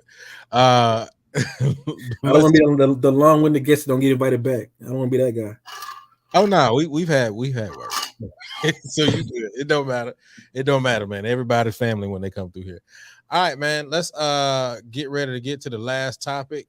But first, let's do it the right way. Welcome everybody to Talk That Talk. We have the unfiltered, unscripted, uncomfortable conversations about band, HBCU band culture, music education, and more. Man, y'all go ahead and smash that like daddy for this episode, man. This episode is definitely needed. So I think it's necessary. So make sure you share it out to all you people and smash that like daddy and tell them to smash that like daddy when they come through. Also, make sure you subscribe to the Passioneers Network and turn on notifications. This episode will be up on all your podcast networks tomorrow. Just type in Real Talk That Talk. Type in Talk That Talk, except for on Apple Podcasts where you can just type in Real Talk That Talk. This is also the last topic. I saw somebody was waiting around earlier, so I'm going to put the link inside of the chat so that you guys can come in and talk that talk with us. All right, here we go. Last topic. This topic came from something that we discussed before, me and Maya, on an episode, and I want to make sure I bring it up because it is so real. And we can kind of go back and forth about it in a multitude of ways. Postgraduate depression. Postgraduate depression. We all know it's real, and we can talk about it and dive into it specifically. But because we always want to tie, or excuse me, for this, we want to tie it to band. But does band help contribute to that? And just the thought process that I came from it with that was, we all know that college in itself can be a safe haven in some type of ways. But I think band, in my personal opinion, can also add double to that, because when you get there, you got the scholarship ready, and in most cases your dorm is going to be taken care of because you're getting there early, so you already know where your dorm is going to be. You're going on these trips, and when you take the trips, you already got your bread in play. Well, we used to get the stipend daddies back then, but even still, you are already fed, and it's just so many different things. So postgraduate depression, does band contribute to that? We're gonna get Deontay to start this one first, and we're gonna bring our sister in. She's late, but it's all right because we still love her anyway, and I know she's gonna give some dope info in here while she's smiling. Hey, Portia, how you doing, baby? All right, here we go. So Deontay, go ahead and start that off. Postgraduate depression, does band help contribute to that? I think it both contributes and helps alleviate it. Because like you said, you have that safe haven that you've grown so used to, so accustomed to over all these years, whether you spend 4, 5, 6 years at the university, that band hall is home. Like you can show up there at any time. And it's gonna be somebody that you can have a conversation with, somebody that you can, hang out with, or just kind of talk about life with. By the same token, once you graduate and you come back to a game or you come back to the band room, for the most part, it still feels the same. That there's still that safety there. I can go to PV band room right now. I'm sure it looks totally different, but when I get there, that's still my band hall. Yeah, still my band hall. And no, I'm not saying it ain't your band hall, but it look different because it ain't. I've seen some pictures of it. Okay, I'm like, yeah, like y'all been getting busy in there, and that's a beautiful thing because that's part of progress. Yeah, you want to come back and see things better than how you left it. But no, I think it does both, because you get out in the world and the world ain't so warm. It's not as welcoming. There's not that, those familiar friendly faces. I mean, when I first, dude, I knew I was kind of growing up when I got out, one of my first jobs after college. Like they I'm KK Sound, I'm an alpha. So, I'm crossing the street where I worked in this Capitol that I couldn't stand while we was at PV. I mean, I couldn't stand this dude. I saw him in the same building. I'm like, damn, I don't like this dude, but we out in the real world now. And amongst this place out here, it's not someone, it's a familiar face, and at least I know where you kind of come from. So we ended up being like good friends after that. Just wow. And I mean, I couldn't stand this dude. But like I really couldn't stand him. But tell us how much you couldn't stand him, bro. Couldn't stand this dude. But no, it's just that, it contributes and it helps alleviate that post graduation, stress, depression, hangover. But I mean, you'll always have those memories, and that's how you can really lean on sometimes. Okay, all right. By the way, I just want to go ahead and say that I got it right now. I didn't mean for y'all. I didn't know y'all could hear that. Thank you for letting me know you could hear, but I got it. I just came to dance for y'all. That's all. There you go, Maya. That's just for you. Is that me? That don't sound like me. Oh, that's from. Oh, I'm about to say no. Wait. Okay. That's the actual That's a clip. shirt. Okay. That's a shirt. That's a shirt. I just can't stand. I think it's already a shirt, so it's tight. Oh man, that'll be a fire one too. It would be live. That's it. Maybe we spell it different. Another.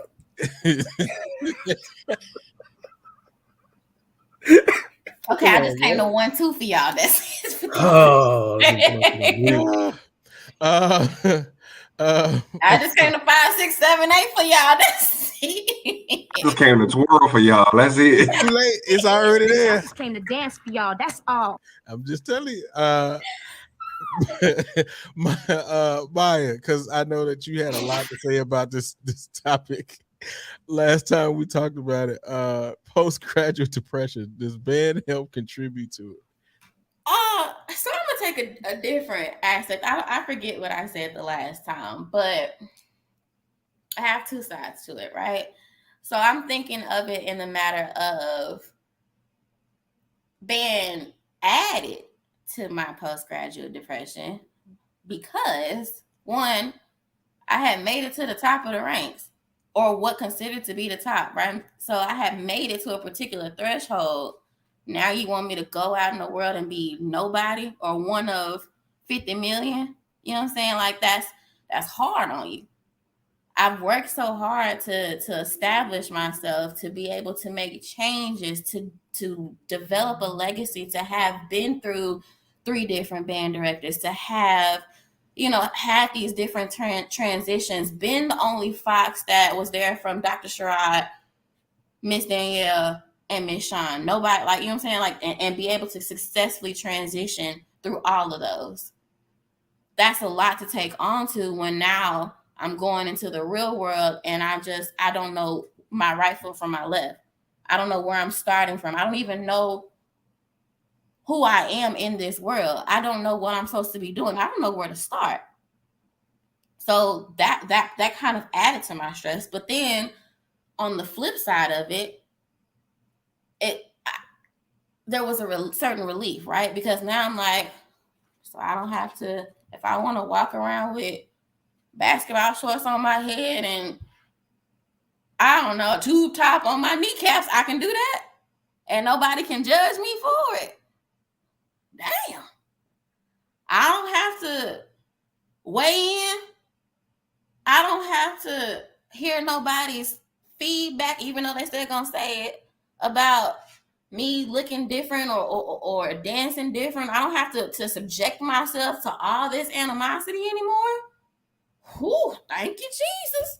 I ain't gotta go to band camp no more. Shit. Say less. You know what I'm saying? Like, so there was two sides of it for me. But more so it was transitioning from being or feeling as if there was a big fish type of mentality, now going back into being the smallest fish with no direction, the small fish in a huge sea. And how am I supposed to navigate that purpose? Or what is my purpose? Okay. All right. Quan, postgraduate depression. Does band help contribute to that? For me, it helped. I'm gonna tell you why. So I'll never forget my last homecoming of 09. I was like, man, because my mindset now is, you about to graduate, bro. So like you got to prepare for, your recital, so forth and so on. And I said, I'll never forget, after that homecoming, the box was playing outside. I had walked and I sat in the band hall and I just looked around and I literally started crying because I was like, this is like, for us, there's no professional marching band. This is your highest pinnacle of your experience of bandsmanship at this level. This is it. So honestly, I felt like, real talk, Jordan about to put up his shoes because I was like, this is it. This is the school that I wanted to attend. I marched with pride and dignity, and I held my section down. But like this season has passed, and this is it. And I just looked around and was like, this is my last homecoming. This is the last time I'm on this drum. This is the last time I'm marching with these individuals. This is the last time I'm marching with my crab brothers and sisters. And I knew it. So it was tough for me being a person from, New Orleans, and then I transitioned to a whole nother state, and these people welcomed me into their family as well. And we became Storm family. And all of a sudden it's like, we're still family, but the little brother is moving out the house. So it's another transition, because the truth is, when you first go to college, you hate it. But then all of a sudden, those same places and areas that frustrated you, you end up loving at the same time. We all have the financial aid stories, but we also have the financial aid stories of a testimony of that lady that did look out for you, that blessed you with that money, that found the money. Because, all of a sudden they find money for you. Baby, we found this money for you. Well, hallelujah, find me some more. You know what I'm saying? Like, it's always where what made you upset. It's also the things, honestly, that blessed you. We all had that Miss Pat that you ain't got no points on your card. Go ahead, go in. And fed you anyway. So the same things that you end up hating is like you end up loving and making you who you are, that those stories that you never forget. So it did hurt. And especially for me, now I'm graduating to become a band director myself. So I have a different pressure now, because it's like, now I'm on the shoulders of these men that I always looked up to. Can I uphold their same standard? How do I learn how to be a band director of my own? How do I become my own band director? How do I keep their legacy alive too? Because the truth is, you look at your band directors as fathers. How can I uphold their standards and precepts too? Because of what they taught me. Because this is the George Edwards standard. This is the Gerald Anderson. This is the Michael Terragano standard. These are the people that inspired you to become who you are. How do I still honor them, but still honestly honor myself as well? So I had a duality for myself after I graduated. And then, being honest, I felt like I didn't know enough. So that was another aspect of pressure that I just felt once I cross those flagpoles, as we say, because you feel like you got to honor all your teachers as well. The Dr. Cornelius, the Dr. Taylor, all of those people that taught you well, the Prof. Jones, because you want to make them, when you come back for homecoming, what's the first thing they always say? I want to see you doing better than what you left. How's everything going now? Are you progressing? Because you shouldn't have been at this institution for 4 or 5 years and then leave and be the same. That doesn't make sense. So it had an aspect of a pressure for me. And honestly, these recent years, I feel like I'm walking into my own while still honoring those men and previous band directors of mine as well. All right. Dope. Portia, you good? Am I good to talk? Yeah, I didn't know if Quan was gonna keep talking until you settled in. If he needed, he's good at pulling out 2 bags. So if we need him to go and get another bag, he can hold it down for you until you get settled. I'm almost home. I'm breaking all the speed laws to get there, but I'm Oh almost Lord! home. All right, don't let the Norfolk police get you. Can y'all hear me clearly? Oh yeah, we got you. Okay. I think it depends on where you are in your journey. I stopped marching before I graduated. I marched 06, 07, and 08. And I was there one more year, and but I knew my journey was done. I almost didn't march 08 because the Legion had started to change, and I was just interested in moving on and doing some different things. And so in 08, I knew that was it. I said, after I came back, after I almost wasn't there, and said, this is it for me. And I was okay with that because that part of my life was over. I had done kind of what I had wanted to do. It actually happened faster than I expected. I went from rookie to section leader, and I was section leader for 2 years. And I had kind of stamped the LaPortia Dortch era of the Silkettes, and I was ready to go ahead and do something else and give somebody else a turn. I didn't want to be section leader 3 years, and Doc would have been okay with that, but I was ready to move on. So it didn't contribute to anything, but I did take those tools that I learned in the program into my journey to becoming a Zeta, and once I got out into the real world. But I guess it would be a different story if your journey ended and you weren't ready for it to end. Or I had a transition period from being in the Legion to 09.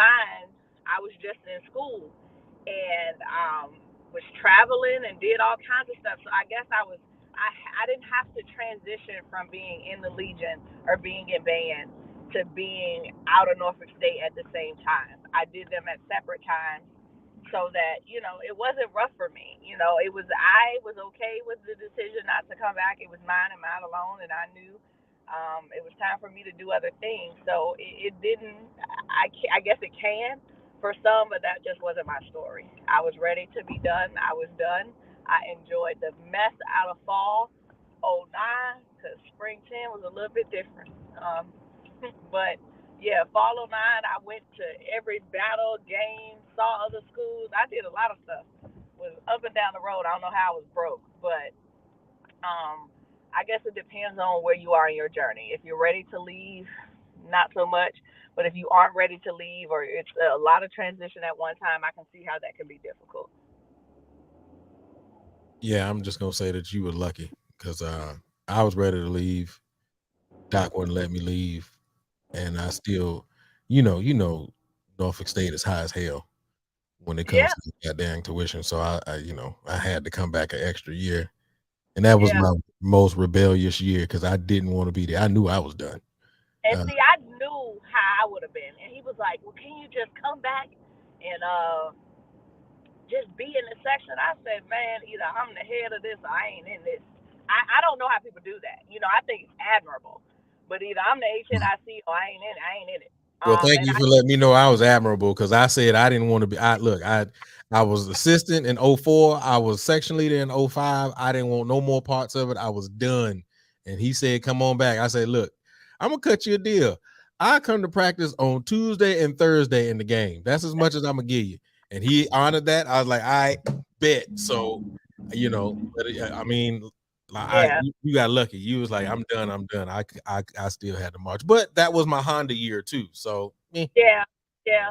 I just and I mean Nate, the girls begged me to come back. He called me the first day of band camp. Now Posha is because he called me Posha. Posha, is you serious? You really not gonna show up today?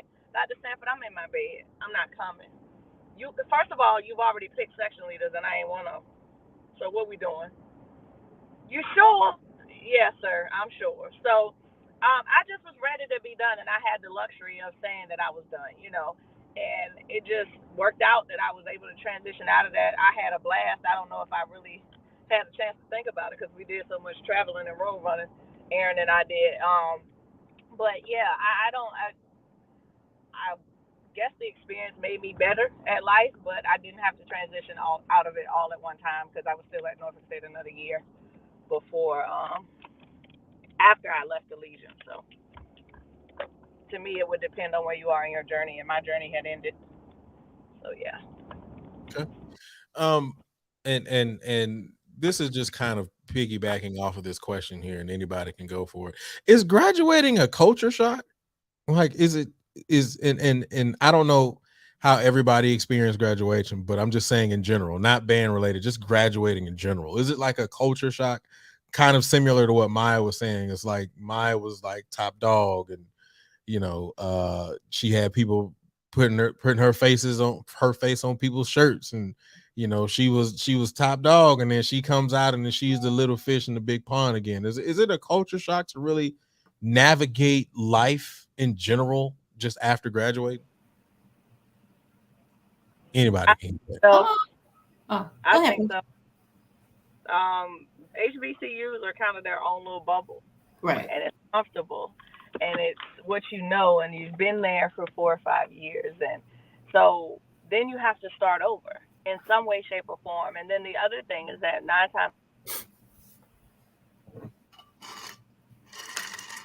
You went out, Portia. Dang, we missed him. Smiths. It just switched over to my home Wi-Fi because I backed up to the garage. Oh, okay.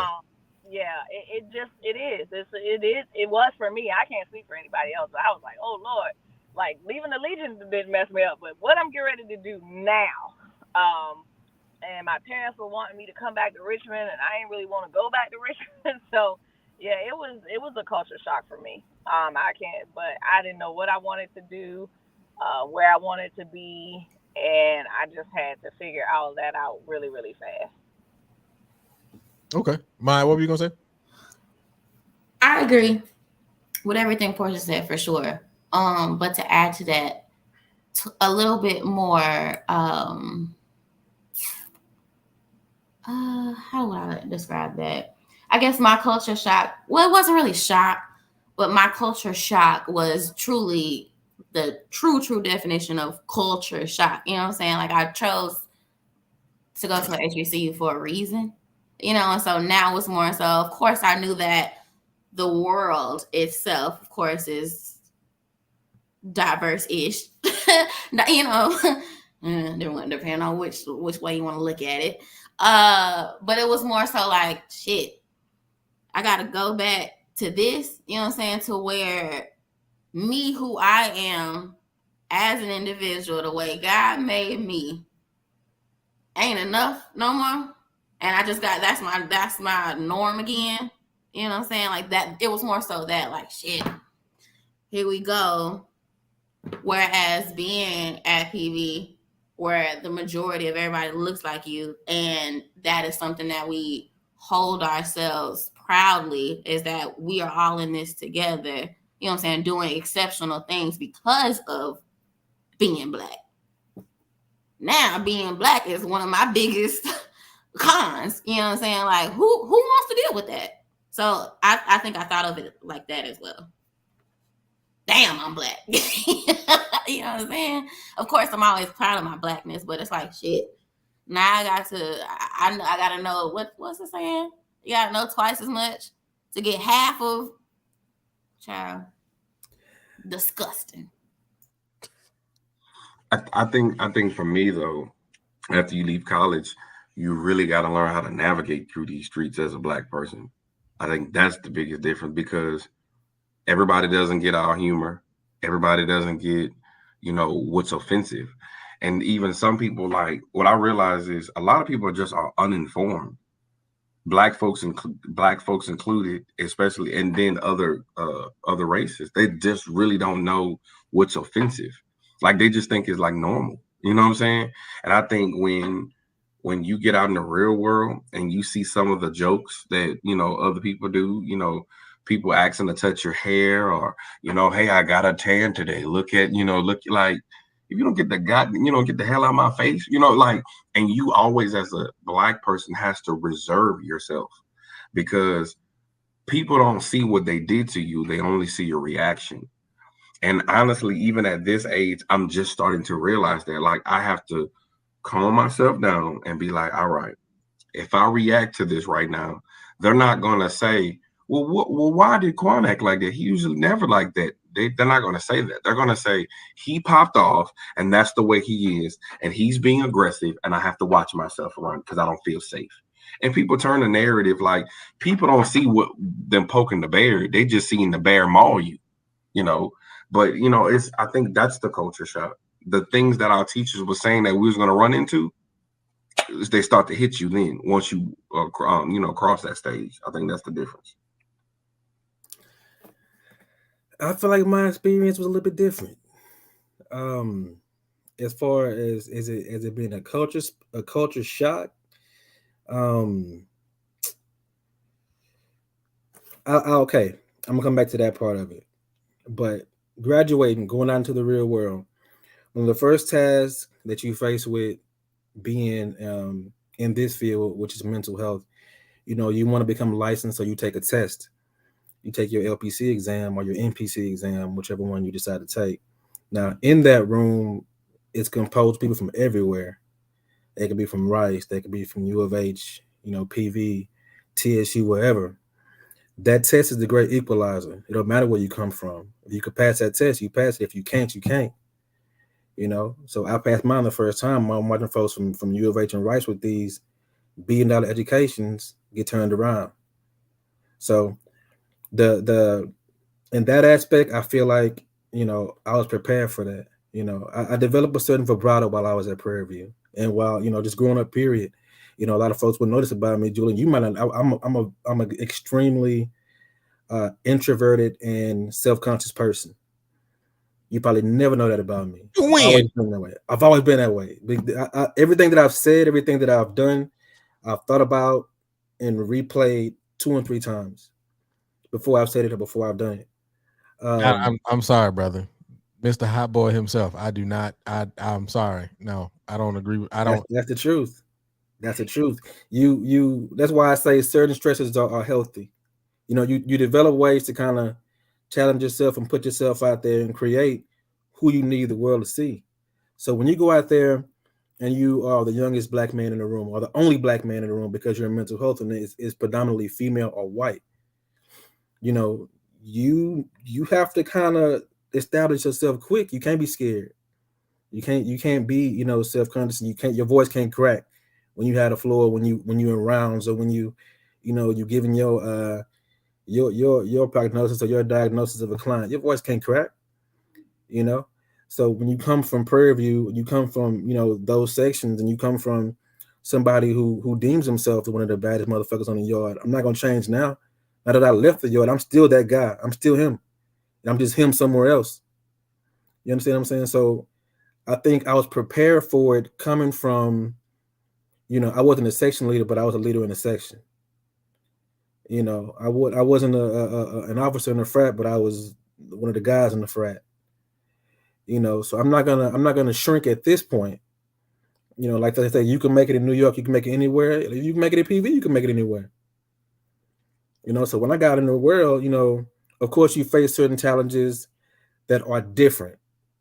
But when I realized that a lot of things that I was experiencing were not just different, they were discriminatory, I learned how to fight. That's what we don't do as Black people. We don't fight. We just say, okay, this is just what the world is. This is just what happens here in corporate America. I can either deal with it, or I could just let it go, or I could just go home. Nah, you get tired of letting stuff go. You get tired of going home stressed and feeling like you getting stepped on every day. I would advise you to learn how to fight. The fighting is therapeutic, honestly. From my counselor's desk, fighting is therapeutic. So you learn how to do that and handle it that way, and not just say that when I leave my HBCU or my small corner of the world, that I gotta accept the way they treat me. No, it ain't that. Out there, you go out there and you carve out, and you make your space, and you do it your own way. But you got to stand on that. Like it's so easy to throw a punch, but go through a legal process. Actually retain a lawyer and sue somebody for discrimination. You think fighting somebody gangster? Nah. Nah. Have the fortitude to go through a legal process where they tearing your character apart. And 90% of it is lies. So my introduction to the world taught me to learn how to not only acknowledge and not flip out with people being dumb, but make them pay for being stupid. You want to be stupid with me? Well, you better have a deep pocketbook, because you're gonna pay for it. You're gonna be dumb. You gotta be. If you're gonna be dumb, you gotta be tough. So we're gonna see how tough them pockets are. So that's how it wasn't really a culture shock to me. You just learn how to navigate through it. All right. So first off, before we move on, I just find that very difficult to accept, because y'all, this is like growing up. So you know what I'm saying? So I knew this dude, and for him to say that, it's kind of hard for me to believe that. And I'm not gonna say his story is wrong and his his personality is wrong. I just know the guy I always knew. And so to hear him say that, I can't believe that at all, by any stretch of the imagination. After he's gone next week, I'll tell you why, all the stories about young Deontay, because old Deontay may be a little different, but young Deontay was a whole different story. I'm just gonna say that. What you gonna say? No, you got it. I ain't quite old yet, first of all. Older. There you go. But yeah, man, you have to. What is that? My mama called him, man. Godly. Okay, but no, you have to. That's part of preparing yourself to fit into a transition until you can actually become that person you need to be. And that's a skill that, like I said, a lot of these kids are not developing these days because they're so afraid to be uncomfortable. But with that discomfort comes a lot of growing. So I'll leave it at that. All right. Sorry about that. Like I said, my mama called. Got to talk to my mama. All right. Man, this has been a super dope episode, or a super dope show. Typically we have Justin in here. Justin ain't even came in. Justin, you phoned me today because I meant to ask you something, but we'll talk about it later. If you ain't gonna come in today. But and as soon as I say that, here you go. Bobbing his head. All right, let's let him in. What's up, bro? What's good with y'all? Ain't nothing. I thought you was taking the night off tonight. Nah, man, I had a long weekend, man. I'm literally just shaking back to fly out again tomorrow. That's crazy. Hey, real quick, before you get into what you got to say, I need you to do me a favor. This is a personal favor. If you can't do it, I get it, but this is a personal favor. Can you do it? That depends on what it is. Dang, you beat me. You see, you figured it out. Right?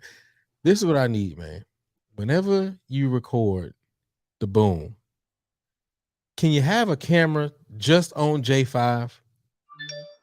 Just specifically on Get Ready.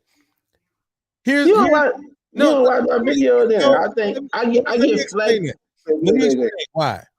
Because daggone Set's been doing the same daggone thing since the 90s, bro. Like they moves ain't changed at all. J5 comes up with a new routine on Get Ready every year.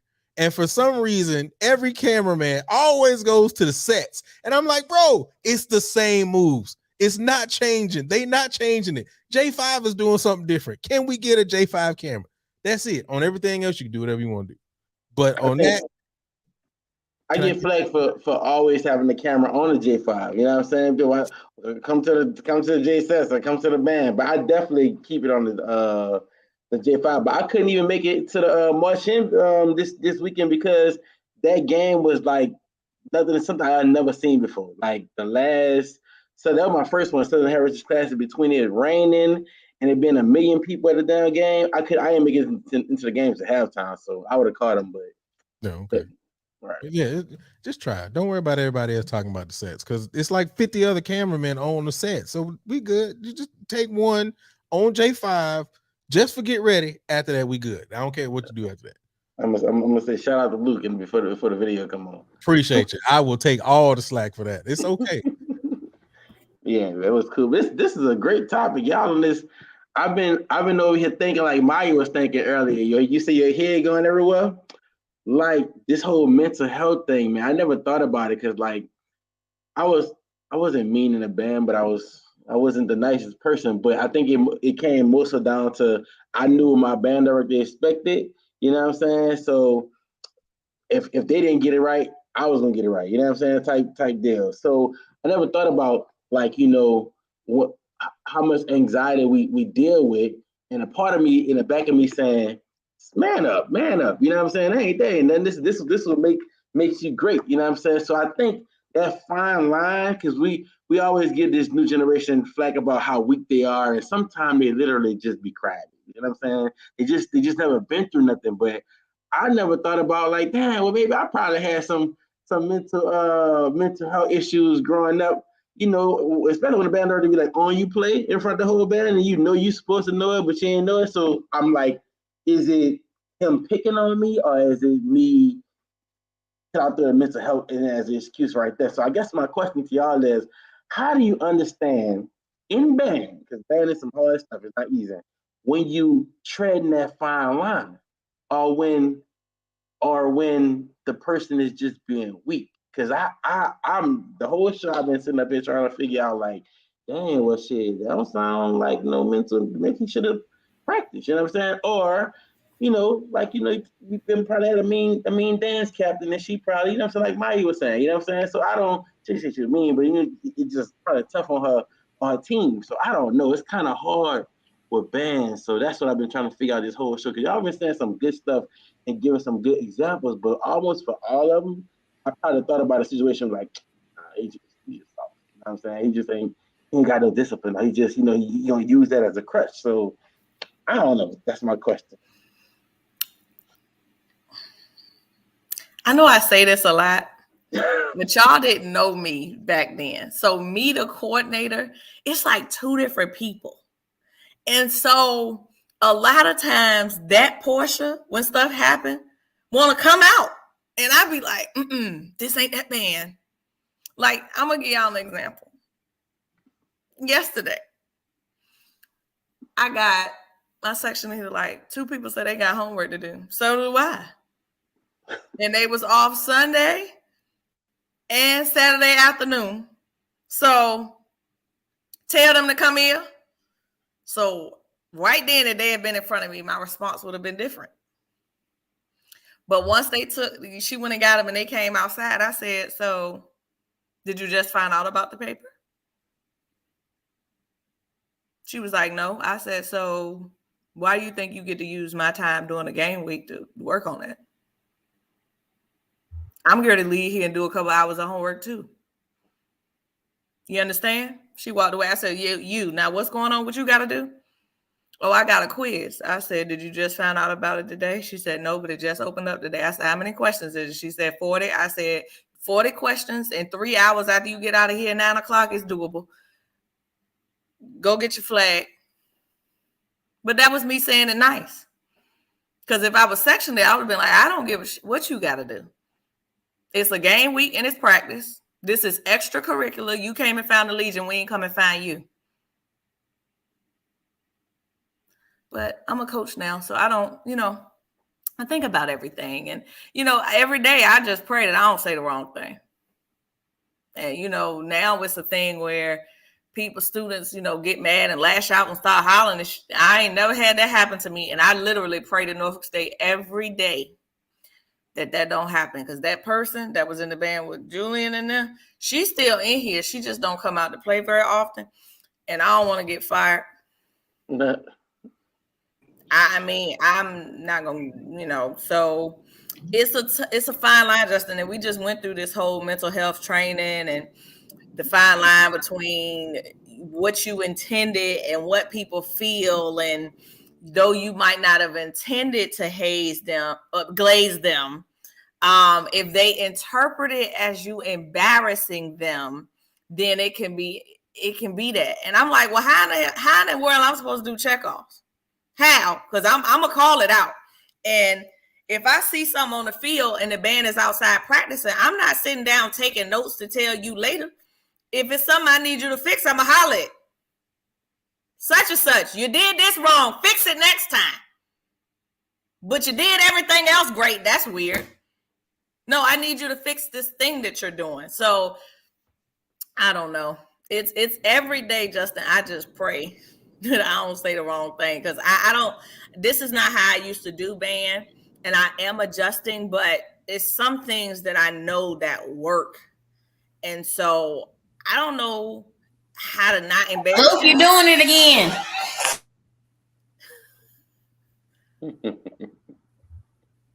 I'm not even doing anything.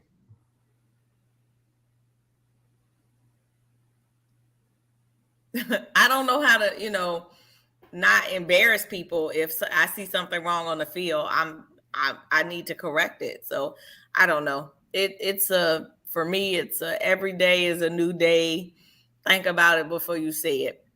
It's almost like, because you think about, I play football, and I know just like, it's almost everything you can say. I have like mental anxiety. My coach fuss at me, you know what I'm saying? Or like, he being mean to me, or like, you know what I'm saying? It's almost like you can really, give so many excuses, you know what I'm saying? I guess, I don't know, I never really thought about, like, I said I take people's feelings into considerations, and I don't know, man. It's just a tough one. I guess trying to find out, like, you don't want to, especially in this new generation, you don't want to like make anybody feel bad, but sometimes some stuff just be BS. Like how you said, the girls with the paper, they've been new they had that paper. So when you get on them and embarrass them in front of the team or something, now it can cry. You know what I'm saying? She hurt my feelings and this, that, and the third. But when all she really do is tell you was right. So for me, can you hear me? Mm-hmm. Yeah, we got you. So the difference is, for me, when you set standards and certain systems in place that you're like that across the board with everybody, then it's not. There's no justification for hazing or favoritism or glazing or favoritism. Like, for example, if you have prime example, like in middle school, high school, they have chair tests. So you telling me a chair test is anxiety? Well, it may be if you didn't practice. But my thing is this: it's one aspect to have grace, but you can't panic and cry every Friday. Nah, because maybe it's not for you at that point. And that's the fine line, because I gotta, like Portia say, do these checkoffs. So every Friday you have this test. So you need to prepare for it Monday through Thursday, because it's gonna be Friday. And I think once you start doing that, and you tell kids up front what the deal is, like either you gonna fold or you gonna rise to the occasion. And most, when you're consistent and honestly you develop that relationship and rapport with those students, they realize, yeah, bro, like every Friday we're gonna get this chair test. So I cried one Friday, he let me make it, but it's still gonna be here. So I might as well get it over with. And that's how I honestly get away with some of the things. I'm not gonna say get away, but that's the standard that I've set. You're gonna have a chair test every Friday. So all that crying and hooping and hollering, what you're gonna do is for naught. You still gonna do it. So you're gonna do it now or later, but you're gonna do it. Let me say this, man. A good therapist is not gonna validate that because you were unprepared and you were called to perform and you failed. We're not gonna put that blame or that onus on the person that you failed in front of. The onus is on you. Like the therapeutic process is a whole lot more. That's why, you know, it mental health is getting watered down. It's getting watered down. It's becoming very, very ineffective. I'm It's becoming. so glad you said that. I want to pay you to come to Norfolk to say it. This coming from somebody who goes to a therapist once a week. Let me tell you something. This is they playing in our face. That's what they doing. Everything is mental health now. It's becoming it's so trendy. It's becoming just honestly just trash right now, and it's going to continue to be a hot button topic because it's still fairly new, and a lot of folks are being able to use it to monetize it. Like I tell anybody who's starting therapy, if your therapist has never pissed you off and made you want to walk out, that ain't the right therapist for you. It is taking your money. Like your therapist is gonna piss you off because they want to make sure that you're being honest with yourself. Like, so for a student to say, you know, I was called to play and I wasn't ready, and that was, you know, anxiety inducing for me. No, when you didn't practice and you showed up, that's when your anxiety started. Not when they asked you to play, because you knew you had to do it anyway. You didn't prepare for it. Now, if you had played and done well, you'd have this rush of wonderful, awesome feelings inside of you. You'd be on top of the world if you prepared for it, but you chose not to. So it's all in that person's preparation and how accountable they want to help. And one other term I gotta say is that I despise with every being of my soul, that your truth thing. There is no such thing as your truth or their truth, or no, there's only the truth. Your truth is a delusion. Okay, that's you being delusional.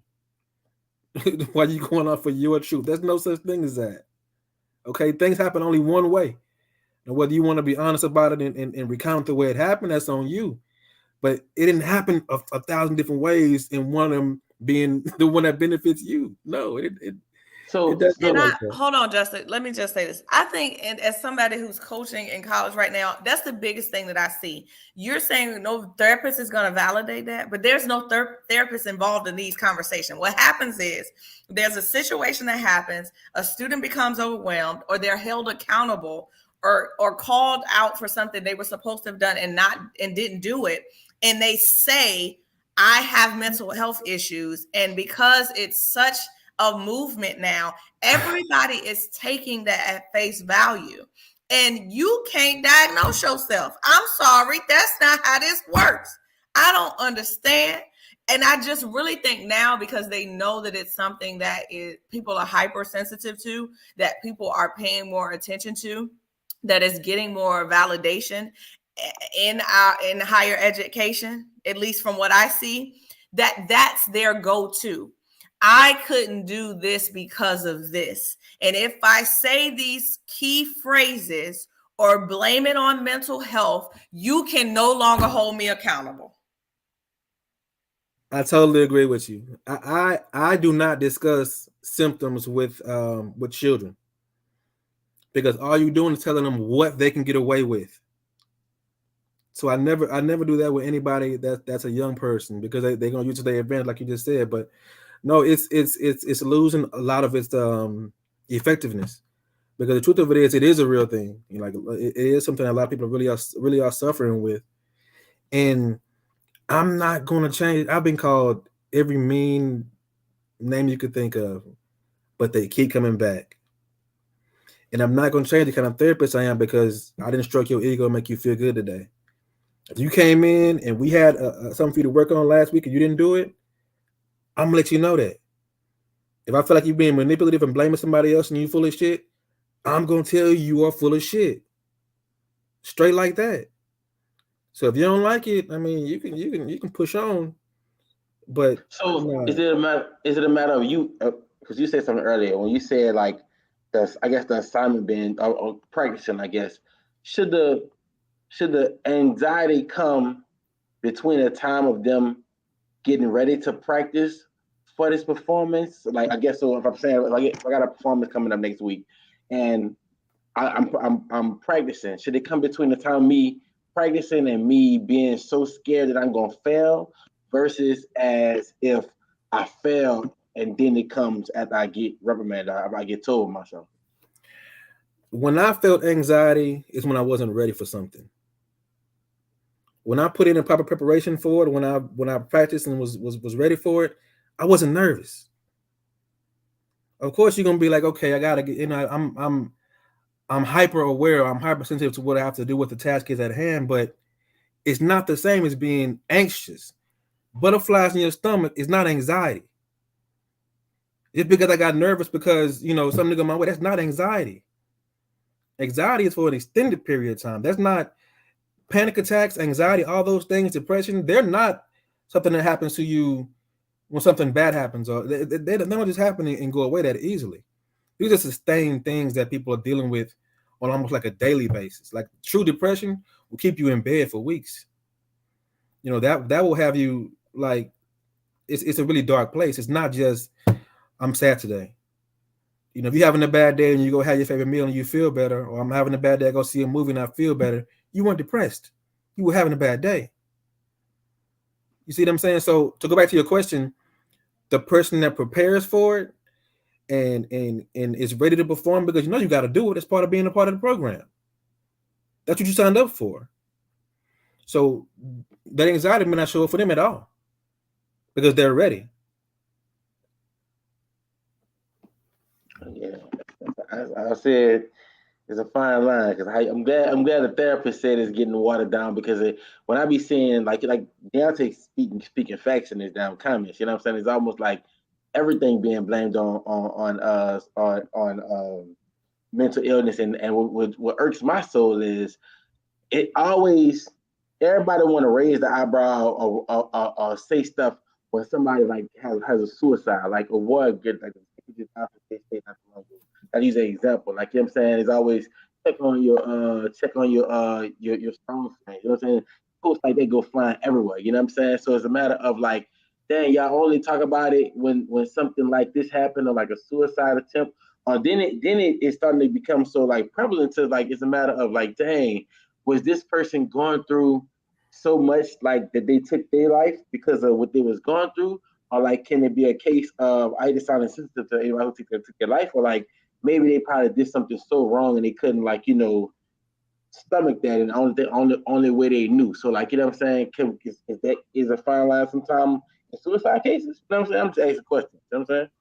Suicide. What's that echo? Suicide is different.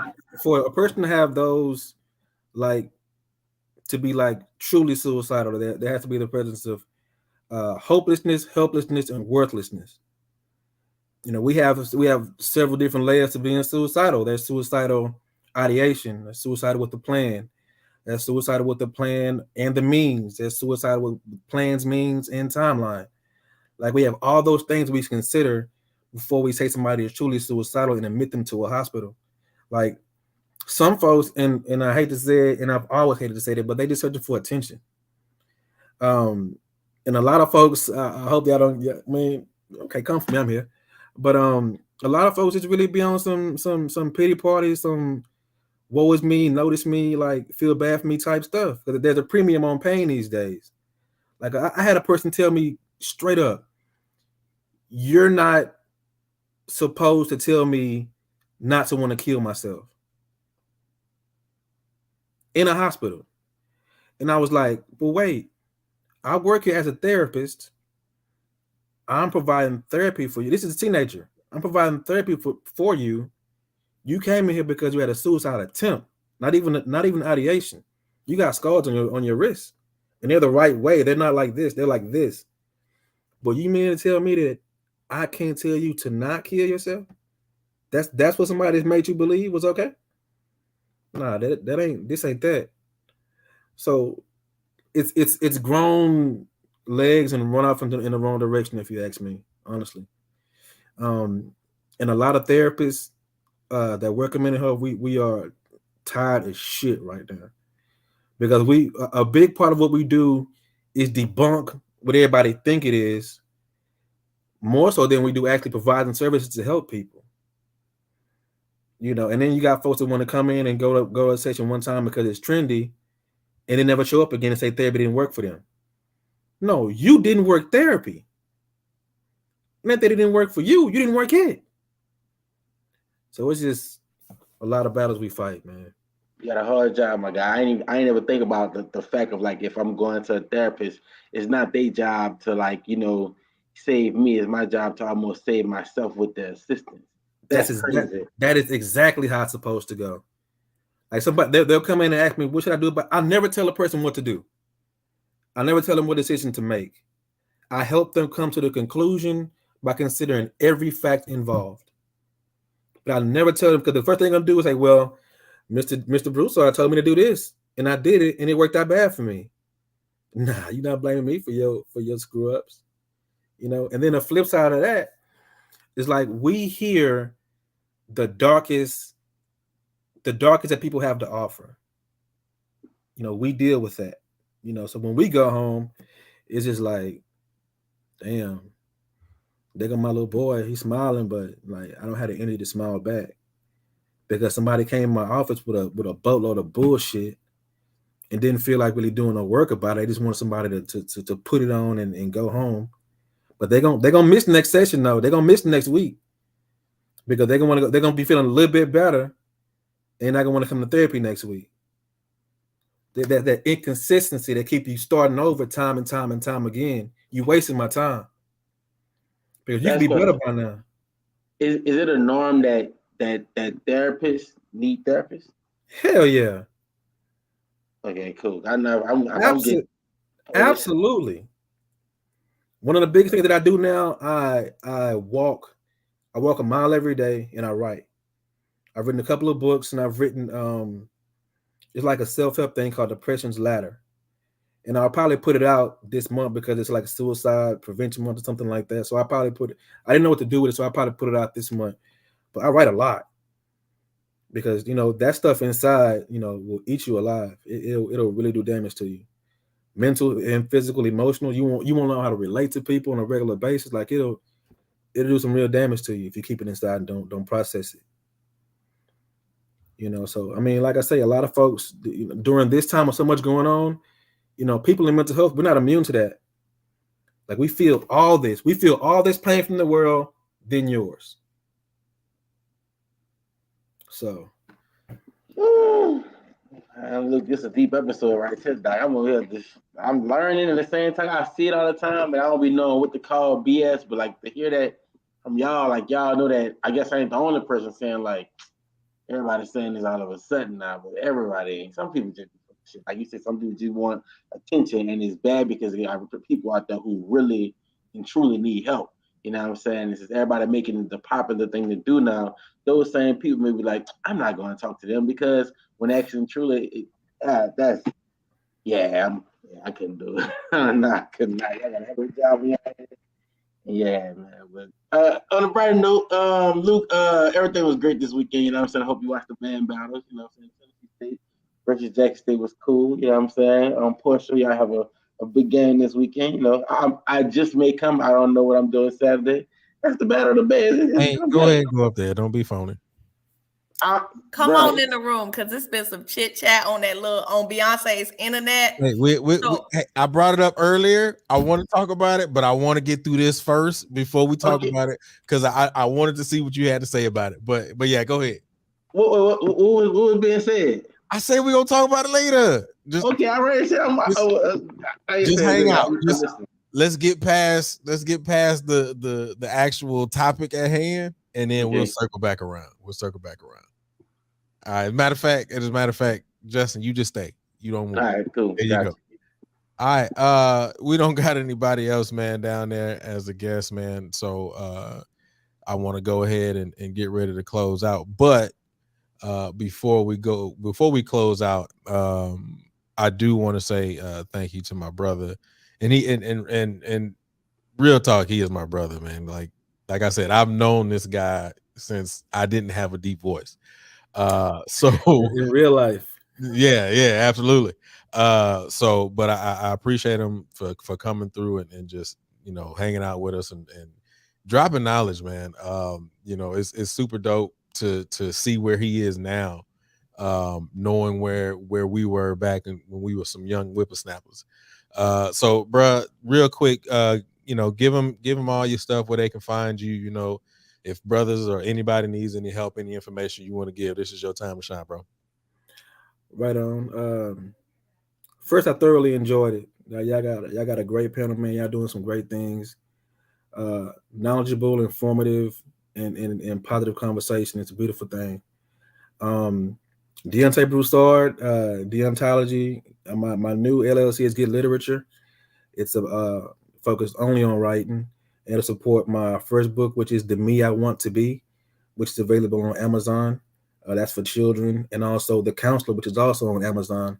That's a murder mystery book that I wrote, which was actually therapy for me, was writing that book. Like, I set up when I was working in a jail and wrote an entire novel, an entire book. So that's been a huge outlet for me. So, I mean, I'm also on Psychology Today. If somebody's looking for a therapist, somebody to talk to, they won't go back and tell all your business, all your friends, stuff like that. That's what a therapy is. So go get you one. Other than that, man, like I said, man, I'm proud of you, little fella. You didn't got a beard and gray in it, but I'm almost 40, man. Come on, I still got to be little fella? You still that little dude with the khaki pants and the Adidas maroon and gold sweatsuit jacket, carrying a horn case, trying to follow behind Paxton. Hey, man, don't be putting all the business out there, man. That's still you, baby. We was all young peons at one point. Hey, I love it though. I love it. I mean, it's a pleasure to meet all of y'all. I've seen you a lot of your videos too, Mr. Smash Time, man. You doing your thing too. I try. Appreciate Miss Maya, hope to see you at homecoming. And if I'm ever in Norfolk, Miss Portia, I might pull up on y'all. Quan, I see you at homecoming as well, man. He ain't going to Norfolk. I tell you that right now. I know. I'll be probably back in Texas. It sounds good to say, but I can tell you right now, that man, they said Foot's in Virginia. I plan on coming back to Texas. I don't know when, but I'll be back. Come to homecoming. I can't. We got a game. It's not damn that game. That's rude. Y'all trying to get me fired. Exactly. You'll be all right. But like I said, man, it's been an absolute pleasure. I'll come back anytime y'all want to have me, man. I appreciate it. I had a good time. Definitely, 100%, man. I appreciate you, bro. I do this quite often, man. When people get on that have made impacts in my life, man, I always got to be honest, man. I love you, brother. You and Larry have always been part of my life, and I always talk about Larry because I remember Larry when he was little dude at playing drums that got daggone what was it, Bridegate, Ridgegate, whatever. It's one of the gates. Yeah. And so y'all family has been in there. And let me say this because I wanna say it right. Tell Deontay I said hey, and tell Don I said hello. That was from my wife. So right on. Till I say hello back. I definitely. Well, she's watching right now, so I had to make sure I hello back. Hello back, Miss Luke. But yeah, man. So this has been great. Before we get out of here, I want to be able to do this real quick because I said I was going to circle back around, and then after that, we're going to do our final closeout, and then we're going to be done. Portia, go ahead and speak your knowledge or whatever you want to say about them phony drum. I'm sorry, about those Hampton drum majors that felt the need to say what they needed to say. Us people over here buying our own little business. We preparing for this here game. And a post went up and the Legion said, ain't no time for chit chat. See you on the field. So I was like, well, I wonder why they posted that. But it didn't matter. I just reposted it because I thought it was a cute little thing. So I'm sitting in my car on Monday at practice waiting on them to get back from dinner break. And I'm scrolling. And our Legion brother, Bodacious Nick, has band raw. So I saw his post. So I always try to, when I see the stuff, click on it. I clicked on it and he's interviewing Hampton drum majors. Okay, that's cool. And so the first one says, the Legion, they're a decent program or they're a something program, but we the standard. And yeah, we Hampton, we the standard. So I hope they ready. Okay, pop your, I'm trying to give up cursing, y'all. Pray for me. No. Yes, it's serious. So then, and I had to smack my teeth because that's how I felt when I had heard it. Then the next one introduced himself and said, I hope, what do you say? Behold the green and mold. Yeah, behold the green and mold. Behold the green and mold. I sent Julie in the video, and he was like, I hope they got their stuff together. The force is coming full force. And what do you say? I hope they got it together, because if they feel show ain't tight, they going to get embarrassed. And I just could not believe the unmitigated gall of that whole post. Was that from this year or last year? This happened last week. A couple days ago. that was somebody go watch it. I know that he interviewed him last year, but they didn't talk this with him. But damn, okay. I'm keep talking. I'm about to pull it up. Oh, I just don't have. I just was beside myself, because why are you doing all of that? We just over here minding our little business. We don't need to drop no little diss. We don't need to interview and say nothing about your school. Why you worry about us? Yeah, play that. There it is. Hold up. We're Hampton. We're the standard of excellence, so they better come prepared. Who? But we're Hampton. We're the standard of excellence. I beg your pardon. I beg your pardon. Heard, no said. My name is Darius Devon Davenport. I'm a fourth year computer science major from Atlanta, Georgia. All right, so before we started the interview, he said he had something to say to the Spartans for next week. So go ahead and talk your talk real quick. All the green and mold is ready because the fourth.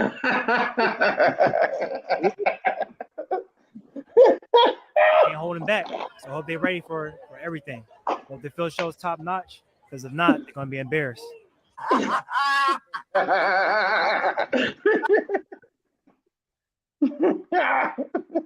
Yeah. Hey, that green and mold class guy, I would have thought of that. Yeah. Man, how they coming? Oh, boy, y'all gonna take that? Listen, Hampton ain't been a problem since the early 90s. Early 90s. And maybe even before that. Because I'm gonna be honest, I wasn't worried about nobody's Hampton when I was at Willeridge. So Justin, if you looking for something to do, come on in the room. Cause baby. Yeah. Oh, hey. I gotta be in Oklahoma the next day. I knew your daddy when he was backstopping. No, yeah. So that's been all over the internet. And I don't know, probably not down there, but up here, it's been going viral. That was actually, he did the interview straight through. He interviewed the dancers and them. But that's a guy that's MD that added that who and all of that stuff in there, because I think that what they've done is kind of interesting, because now more people than were gonna come are coming to this game, and it's gonna be an interesting day. Yeah. So I just wanted to make sure that I let Portia get all of that stuff that she needed to get out, because that there, I don't know why you would shoot yourself in the foot. You know, you got to start screening these people before they start saying whatever they want to say. Because no, it is fine. It is fine. And then see, I'm because I still got to go to work. Mm-hmm. I just want, if you're gonna say that, say it with your chest. Don't sound timid. Say it with your chest. You done said it now. Go ahead, put some bass in it. Oh, yeah. The game is at Norfolk State. It's at Norfolk. Yeah. Oh, yeah. So it is. Dang, that's crazy. Yeah. So he submitted him. So Justin, you got to get there now, bro. You got to get there now. Got to. These fights, man. Shit. All right. Like I said, I want to make sure I got that out before we closed out. So I just came to dance for y'all. That's all. Maya, any final thoughts? Anything you got for the culture house? Nah, that's my one too, and I'm sticking to it. That's it. No, I mean, amazing show as always. I don't know. I like to see where else this conversation can take us. Oh, there's something stuck in my eye. But yeah, I mean, I don't know. I don't really have anything. Golly, man. What? I'm sorry, I said it for you. There you go. I'll do it one more time. I just came to dance for y'all. That's all. All right. Quan, any final thoughts if you still there? Anything you got for the culture?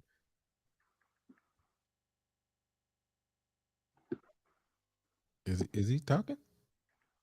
He think he is. He was giving another soliloquy, and we ain't getting nothing. He in that Raising Cane's line, getting that. He ain't got the butter on both sides. He getting that B.O.B. Nah, he done. He said he don't get that no more. All that he just get the Mrs. Dash Daddy. Well, while we trying to wait for Quan, Justin, I know you just got in here and you was just a guest daddy, but any final thoughts? Anything you got for the culture, bro? This was a great show. You know what I'm saying? Deontay did his thing on the, giving a real life, example and saying some real stuff about the whole mental health that a lot of people probably was thinking and just scared to say, But yeah, man, it was a great week for band. The class was good. When you get a chance, check out Tennessee State playing Batman theme song. Actually, the guy who composed it, he retweeted and it went crazy on Twitter. So that's like Danny Elfman. Which Batman thing? It's because the new one, the new Batman that just came out with this like. Oh, okay. I know you're okay. Yeah, they reposted it going crazy on Twitter. Got a dude name right here. His name is Michael Antonio. He wrote it. Yeah. So yeah. But yeah, man, like I said, Tennessee State versus Alabama A&M Friday. And there's a lot of battles going on Saturday, Southern versus Texas Southern. That's that is this weekend. Yeah. I know. And you got y'all versus, Where's that at? Southern and TSU. Is in Dallas at the that Cotton baseball. Bowl? No, what the baseball stadium is? In Dallas? The Ranger Stadium? In Kincaid, right? In Arlington, yeah, it's that one. Oh, okay. Yeah. And then Sunday they got UAPB versus Langston. So that's all I need to see if I can get from Virginia there. I gotta be that Sunday. So we'll see, but I definitely want to come see what this Green and Mo talking about. That's funny. You gotta get him at it. You family, but all right now you. Hey, listen. Listen, I'm a fan of somebody who can talk this shit. I just want you to back it up. You know what I'm saying? Because I ain't see y'all in person. That'd be a great way to see y'all angry. You know what I'm saying? That's gonna be dope right there. So yeah. But yeah, man, but that's it. Like yeah. All right, I'm going, man. All right, bro. Lameek, I know you asked about it earlier. I have some old Willow Ridge videos, but I haven't been able to convert them and upload them yet. And then I got a partner of mine, B Diggs. He used to record a lot of stuff from back in the day. But I don't know if he still has that stuff though. But I do have some old Ridge stuff. So okay, I'll see what I can do. I gotta go through the closet and try to see what I can do for you. All right, Portia, any final thoughts? Anything you got for the culture? I'm so sad that I was late to this episode. I really was trying to get here because I really wanted to discuss this, but everything that could go wrong went wrong today. But I'm gonna go back and listen because this is something like I go to therapy. I don't have any qualms about that. I think if you need that, go get that. But it's not a reason or an excuse to not be accountable in your life. And I think if we had an additional conversation, my ask would be, how do we become a part of the solution? Because this thing is taking off like a freight train and we can't stop. And I mean, it's really becoming a threat to the development of these people to be able to make it in the real world, because you're gonna get critiqued. I have reviews at work. Things are gonna happen that are not gonna always be warm and fuzzy. And I think most of what I see is they don't have coping skills. They don't know how to handle things. So, they categorize it as this instead of trying to figure out how to better navigate life. So I am glad we did this. I hope we can expand upon it because there has got to be a better way than what we're seeing now.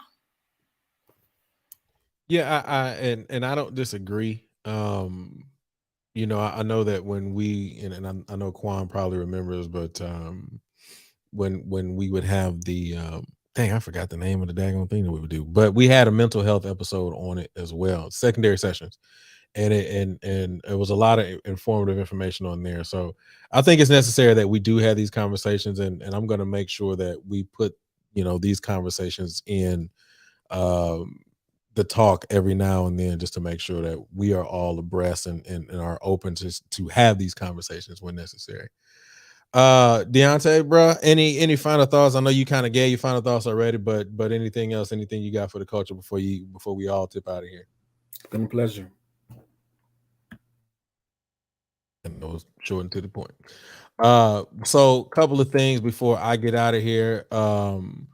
First things first, tomorrow, you already know what it is. We got the feature tomorrow, so please make sure that you guys are ready to check them out bright and late at 7:15 p.m. Yeah, bright and late. Hey, do we need to push it back a little bit later so Portia, you can make it on time? I was about that. I was going to say that because that's my final check off, which I'm going to think about my words. Before that, yes, please, a little bit for me. Okay, cool beans. Well, it works. Or we can talk about that offline. Yeah. Y'all divvy that up and figure that out and just let me know so I can have it set up. And then also we have to make sure that y'all know that Dive Related Band Director is on Sunday, so please make sure y'all check that out as well. But we have something else coming up that on Sunday morning. Make sure that you stop in here and get right here at the Passioneers Network, because we have a new show that's coming out called Band and Breakfast. So you want to make sure you check that out too. Yeah, everybody's looking like, what? Yes, we got somebody new who is part of this Passioneers family, the Passioneers Network family. So I'm really, really glad to bring them in, and this is going to be super dope. I can't wait to see what's going down and how this all unfolds. So Band and Breakfast in the early morning on Sunday, and then the afternoon you have Diary of a Lady Band Director. Also, please make sure, I just got word from somebody, a very, very good source, that there possibly may be a new shirt, new merchandise that may be made. So check the store very soon. www.realtalkthattalk.com. Remember, you can type in HBCU band and get 30% off your purchase. Also, please make sure you check out the Patreon. You can join us here every Wednesday, 7:15 p.m. Man, this has been a great episode. I cannot wait to come back next Wednesday at 6 a.m. Eastern. No, Central. Well, I didn't give a time, just in the a.m. It's gonna be before 10 o'clock though. So, but yeah, because we're working out final time. But just make sure if you subscribe to the network, turn on notifications so that way it'll just pop up for you. There you go. All right. Other than that, man, I ain't got nothing else. This has been a great episode, man. I know it's time for everybody to go to bed and get some sleep. So, man, I will holler at you guys. You guys have a great, great day.